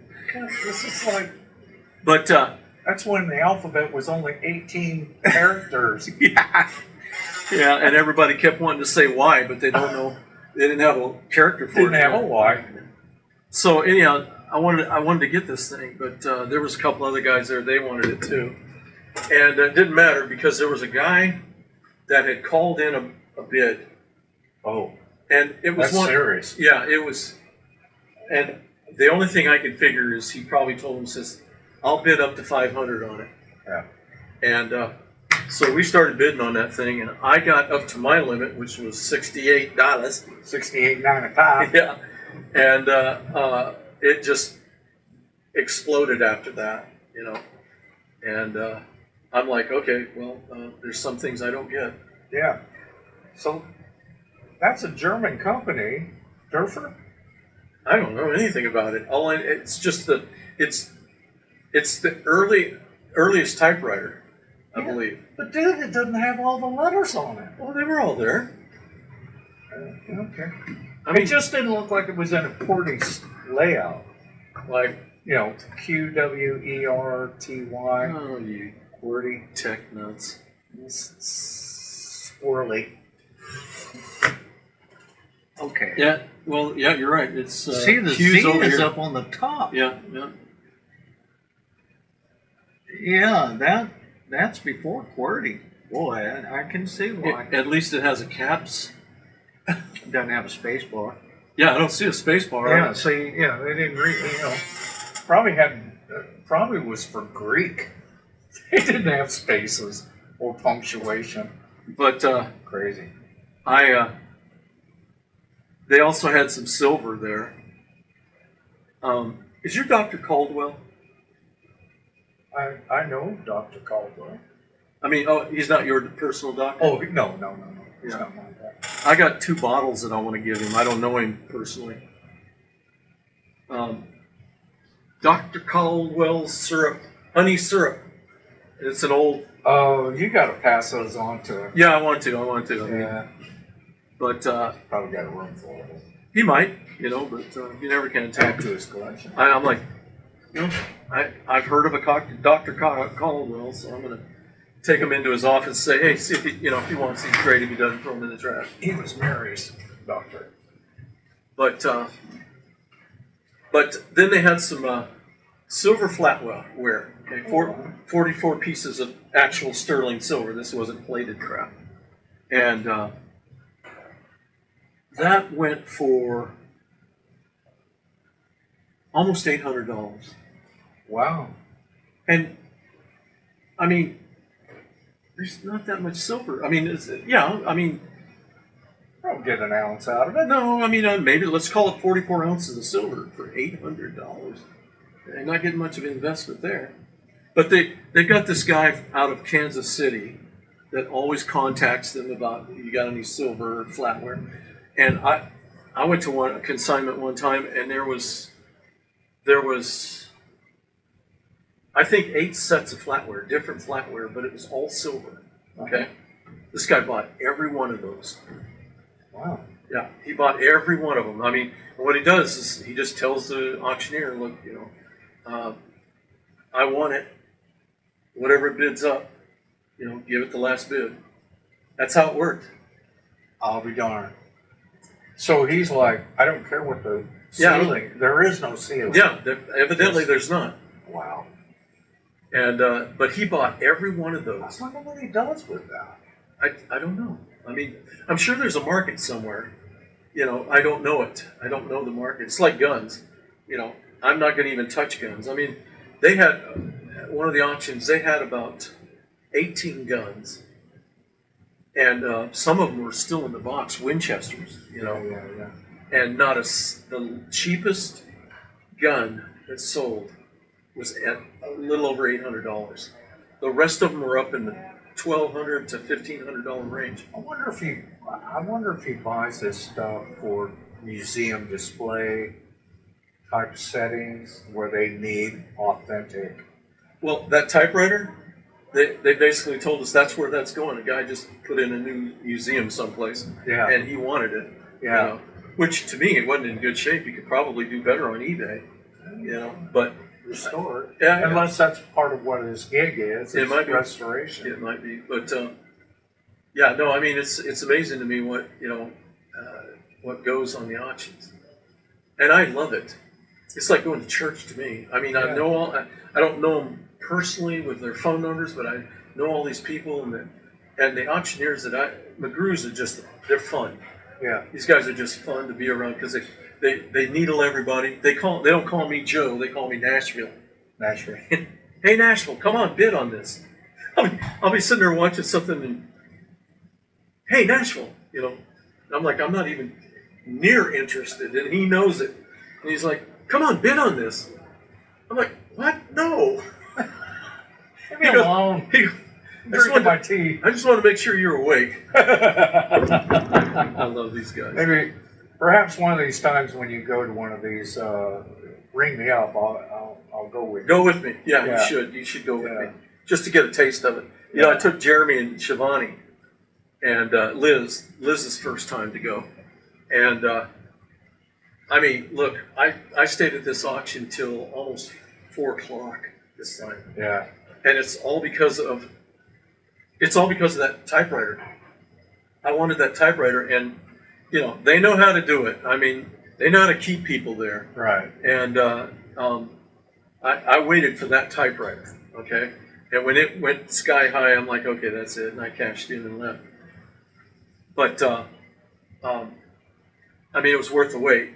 I mean, Do you take a chair with you? I take my chair, yeah, I do, but I didn't have to this time. They had plenty of chairs to sit. Selling. Well, the thing is I can shoulder mine. Yeah, well, you don't have to shoulder very far, saying I pull up in the parking lot and walk in the door, so it's not that big a deal. But no, you should go with me and see what you think. Yeah. I mean, I get really intense. I told Liz, because some people bring their dogs, and that's okay. You know, I'd love to bring my dog, but I want to focus. No, I want to stay I don't focused. need distraction. Yeah, I want to, so. But I did a couple of things I buy is those compact digital cameras. Uh-huh. You know, you've seen them, the little ones. Dude, I bought a Nikon Coolpix and a Kodak Share. They sold them both together, and I paid $34 for them. The Nikon is in absolute perfect shape. I'm going to list it for $105. You know, and the other one, it works. You know, it does everything, flash, everything works. But it's on the screen. It's got a little line on it. So I'll send that in for $25, and somebody and make me an offer. If somebody says, I'll give you $10 for it. It's yours. That's the way I do Oh, it. so it's the display screen. Yeah. Oh, okay. Yeah. Okay. Not the lens. No, that's fine. Okay. But that's one of the things I look for. I look for those. You know, I've been to auctions before. I was in one up in Mount Ida with these guys, and they had like video cameras, had some SLRs, older SLRs and stuff like that. And there's these 2 compact cameras, you know, and one was just like right out of the store, it was still in its carrying case and everything. And so we got to that table, and people are starting to bid and stuff like that. And I realized, okay, they're looking at something else. And sure enough, this guy had bid it high, and he went for the SLRs, okay? Well, that's fine, but there's not really a big market on that. You've got collectors and then guys that still have cameras that they need parts for. Right. Okay? Right. I understand that. But these Coolpix, both those cameras went to China. And, the price I put up, not Coolpix, this was these weren't Coolpix. One was a Canon. No, they were both Canons. Little compact cameras. One of them was just perfect. And, 85 for one and 65 for the other. And, I mean, I'm telling you, I listed both of those. I was just about to walk out of the hellhole, and they both sold, and they both went to China. So I love that. So I've got my things, and I've learned a lot of things. I mean, I don't touch glass unless it's unique, all the stuff that I, got romantic over is over, Yeah. I mean, I don't touch glass. I mean, if you want to sell me some glass pieces, you're going to ask for dirt cheap, because I'm not going to get it. It just doesn't sell, The only thing that sells is the unique pieces. Say you got flat or dinnerware set, here, plates and glass and cups and stuff like that. That's all well and good. It's all the ancillary stuff that sells. Right. And there are some higher stuff that collects, that is collectible. But I don't put much stock in it, other than there's a flat plateware called Blue Willow, and it was a lower middle class kind of dishes and stuff that they look nice. They're the blue that You don't get it in laundry detergent. No. But you can get it at the dollar. yeah, and and that has all kinds of and I ended up with a bunch of legacy from the place, and I had a bunch of that stuff, and at first I thought, well, gee, I'll sell it individually. I ended up selling it 20 pieces at a time, Yeah. and it didn't cost me anything, and I didn't have to pay for the shipping, so I sold it that way, and that's fine. That makes people happy. They got what they want. But even with that, if you're not giving it to me, or here, I'll pay me $1 and it's all yours. I'm not touching it. I'm not going to. But if it's an ancillary piece, like I bought a cruet set, with the, salt, pepper, vinegar, and it's in a little stand and stuff like that. Now we used to buy those. Yeah, We buy. yeah. So that's the kind of stuff I look for. But those little cameras. Yeah, I'm always finding them. That's the cool thing. I think I still have one of those little Kodak. It was a Kodak. Yeah. Easy share. Yeah. Yeah. I've sold lots of those. I've got one of those laying around somewhere. I don't know where. I still have my Sony digital camera that used a floppy disk. Oh yeah. I had one of those. Did you have one? Well, it was the office, but everywhere I went, I took it with me. Yeah. We got one. Take a picture, wait for it to write. Yeah. Okay, next picture. Yeah, I had one. Like I said, it belonged to the office, but I use that all over the place. Yeah. I still got that little kit. Got Karen's. I bought Karen. Well, I gave Diane my AE1 SLR 35. Gave her my kit. But I bought Karen an AE1 camera, the automatic one. It was easier to use. Mine was all manual and stuff. And I bought her and some lenses and stuff. And I still have my what's called Koken filters. You ever heard of Koken filters? I've got all the Koken filters. Little blue and I had a set of Koken filters. Yeah. I was big time into that stuff. Oh, I loved it. I mean, I enjoyed film photography. Yeah. Yeah. All my winter shots were with a number 5 cyan? Yeah, number 5 cyan. And I learned that from I had a stack of Kodak photography books. Remember those black ones that came out? Yeah. Silver and black. So if you want to make winter look winter, you got to put a blue filter on. Right. Because your eye sees blue for whatever. Right. But if you take a picture, lesson that you learn, what the camera only takes what's there. It's the facts, man. And you think, oh, what you see is, oh my gosh, that's a winter wonderland, and then you take a picture, it's like, ugh. So you got to make it look what your brain's seeing. Put that blue filter on, and it'll make it look cold. Yeah. That's So I learned, all that stuff. Yeah, I learned a lot of photography from a guy named Bill Green. Yeah. He owned a Photoshop in Minot. As a matter of fact, I took a class, a darkroom class with him. And nice thing about being in the Air Force and living on the base is they had one fantastic darkroom. Oh, I bet. And all the chemicals to go with it. You didn't have to pay for the chemicals. So, boy, I'm not kidding. I'd go in there like at noon, and they'd be like, hey, we're closing. It's dark outside. I'm like, wow. Just lost in it. Oh, jeez. I love that. Yeah. when I gave Diane my Canon, I had this fisheye lens. I think I bought it in Hong Kong, but you know, it's screwed. It wasn't bayonet. It's screwed at the end of your Yeah. 50 or 35. But oh, it was a beautiful fisheye lens. I gave all that crap to Diane. I don't know which kid took it. I ended up getting a fairly good, for us, fairly good tax return, or tax return. And I had $400 to burn, and I went down to there was another photo shop downtown in Minot there, and they sold cameras.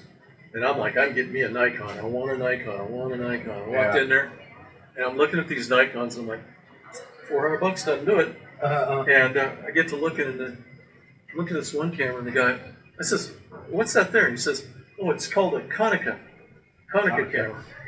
And I'm like, really? And he says, yeah, this is their latest edition. It's called an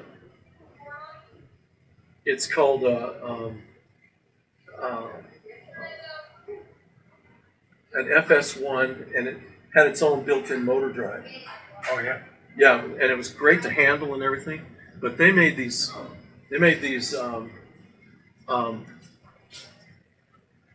hexagon lenses that were just fantastic. That was a great camera, and it came with a 49 millimeter lens instead of a 55, which gave you a little bit of a wider angle. Right. That was nice. That was a great camera. Well, I wore it out actually. I remember in Japan, because I took my Canon everywhere, and in Japan I bought an attachment that would fit on the Canon to auto advance your film, Yeah, and it was screwed on, and yeah, I remember those. yeah, I had that, and I had all kinds of stuff with that camera. And I think it was Diane's birthday or something like that. And I said, here, she wanted to do photography. Yeah, I said, this camera's been around the world a few times, literally. yeah. I said, I'll tell you, I learned my lesson about being a photographer. Okay, I've probably told you this story, but we had this in Minot. We had this favorite fishing hole that we used to go to, and the beauty of it is we'd go down here. I'd take the kids down there. I had that old, I don't know if you remember, had an old brown station wagon. It was a Caprice Classic station wagon. I bought it used. It belonged to a paper dealership or whatever. And so it'd been taken well care of and all this stuff. So I could load all the kids in the tents and everything in that. And we'd drive down to Audubon. It was called Lake Audubon. It was a man-made lake that they sucked off of Lake Sakakawea to pump water into Audubon. And Audubon fed this pork barrel project called the Garrison Diversion. They were basically taking money from our water from Lake Garrison, well, Garrison Lake they called it, but it's Lake Sakakawea. And they were pumping it across the state to Devil's Lake. That was all the way across the state. Well, it was a pork barrel. I mean, it's one of those things that, it started out big at the beginning, and then the senators kept it going, that kind of thing. But anyhow, the neat thing about it was we could go down, set up our tent, do anything we wanted to do until 10:30 at night, and then we'd go down, set up our poles and everything at 10:30, around 10:30. But I'm telling you, you could mark it on your watch. At 10:45, the walleye would just start banging away at our fishing poles. that's something. Yeah, and we literally would limit out in 15 minutes. And the thing is after 15 minutes, they were gone. Now, the first time that happened to us, we're like, wow, I wonder what just happened here. Up there, you could use two poles. And I'd literally have one pole in and pulling one in, the other pole's going in. That's just how good it was. That's how much fun it was. Kids loved it. Yeah. So, before we went fishing this one time, we're sitting at a picnic table, and the kids and I, and we're having lunch or whatever, waiting for it to get dark, and these two people come walking up, man and wife. They're in waders, the big waders and stuff. They had mosquito net hats on and stuff like this, and they had camera equipment. Okay, this guy had it was a Nikon camera, but it was a Tamron. Remember Tamron lenses? Tamron? Oh, yeah. Okay. Cameron. T with a T, Tamron. Tamaron. Yeah. Anyhow, Okay. the reason I know that is because it was about this long. Yeah, they made the big telephoto. Yeah. Well, they made all kinds of lenses. I actually had a wide angle, a 28 millimeter. But I mean, you had a lens about this big on it, and so they come up and sat down with us and talking, and I got them a pop and stuff like that. We got to talking. I said, I think myself as a photographer. I says, I think I'm one, and everything. I said, so what are you guys doing? Oh, well, we're out there trying to get, pictures of birds out in the water. And I says, really? And I says, man, you must be able to get some really good shots with that. And he says, well, it's not too bad. He says, I says, is that a Nikon? He said, no, it's a Tamron. He said, I could never afford a Nikon lens this big. Yeah. And I went, really? And he goes, yeah. It was a 2500 millimeter. Oh, okay. That lens was. Yeah. And I says, really? So they got to tell me the story of how it works for photographers. And he said, what we do is we sell stock pictures. Yeah. And what they do is they take pictures of whatever, Yeah. and then they throw it in a book and they send it to a magazine, and they go, okay, we'll use this one and this one, pay them $50, and let's move on, right? I mean, it's a grub stake more than anything else. Right. And I said, so what's the key? He says, well, if I had a Nikon this big, he says, I can, when I'm taking pictures of the duck or whatever, the detail is so fine that, that's what you're looking for. He says, this is close, but it's not quite there, but it still sells. Yeah. And he says, the people that are killing us off are these doctors and people with money that can go down and buy anything they want, and then they go out and they shoot a bunch of pictures, and then they send them to the magazines because they just want to see it in the magazine. They don't care about making a little money off it. These guys are starving artists. They're out there to this crap. The water's up to here, and they're taking pictures, making sure they don't kill their cameras and stuff like that. And that kind of made me realize that, you know what, I don't want to mess with those guys, Yeah. So I stopped calling myself a photographer after that. You're no Ansel Adams. No. Yeah. Well, even Adams, his pictures, if you saw his pictures before he went to the darkroom, they suck. All that is dodging. Right. I mean, he did all his work in the darkroom. But he pioneered a lot of techniques. Oh, absolutely. He was the guy that actually, really did pioneer a lot of the darkroom work. He was the first one that pioneered the work with Kodak for the the color. He didn't very much like color because you couldn't get the flavor as black and white. But boy, he pioneered a lot of techniques and stuff. Well, that I don't know about, but back in the day, I always recommended if you're going to get into it, you need to do miles and miles of black and white. Yeah. Because first, you've got to understand composition. Yes. Sure, you need to know depth of field and all that other thing, but composition is the secret. And the problem with color is no matter how well you pose it, okay, you put one little red blop out there in color. If you put something out there that stands out more than what you're composing, people don't see what you're seeing. They see that. They see that. That's the problem with color. And that was the other thing. He used different types of filter techniques with the black and whites that just brought just brought the story right to your face. Yeah, it's like clouds. If you want to, in black and white, if you want to bring the clouds out, use a red filter. Red filter. Yep. Yeah. He did some amazing shots. Yeah, and maybe that where his magic happened was in the darkroom, but nonetheless, his end product was Amazing. When we were living on the base, and I was always going down to the dark room and stuff. I lucked out. I met this guy, and he had bought a lot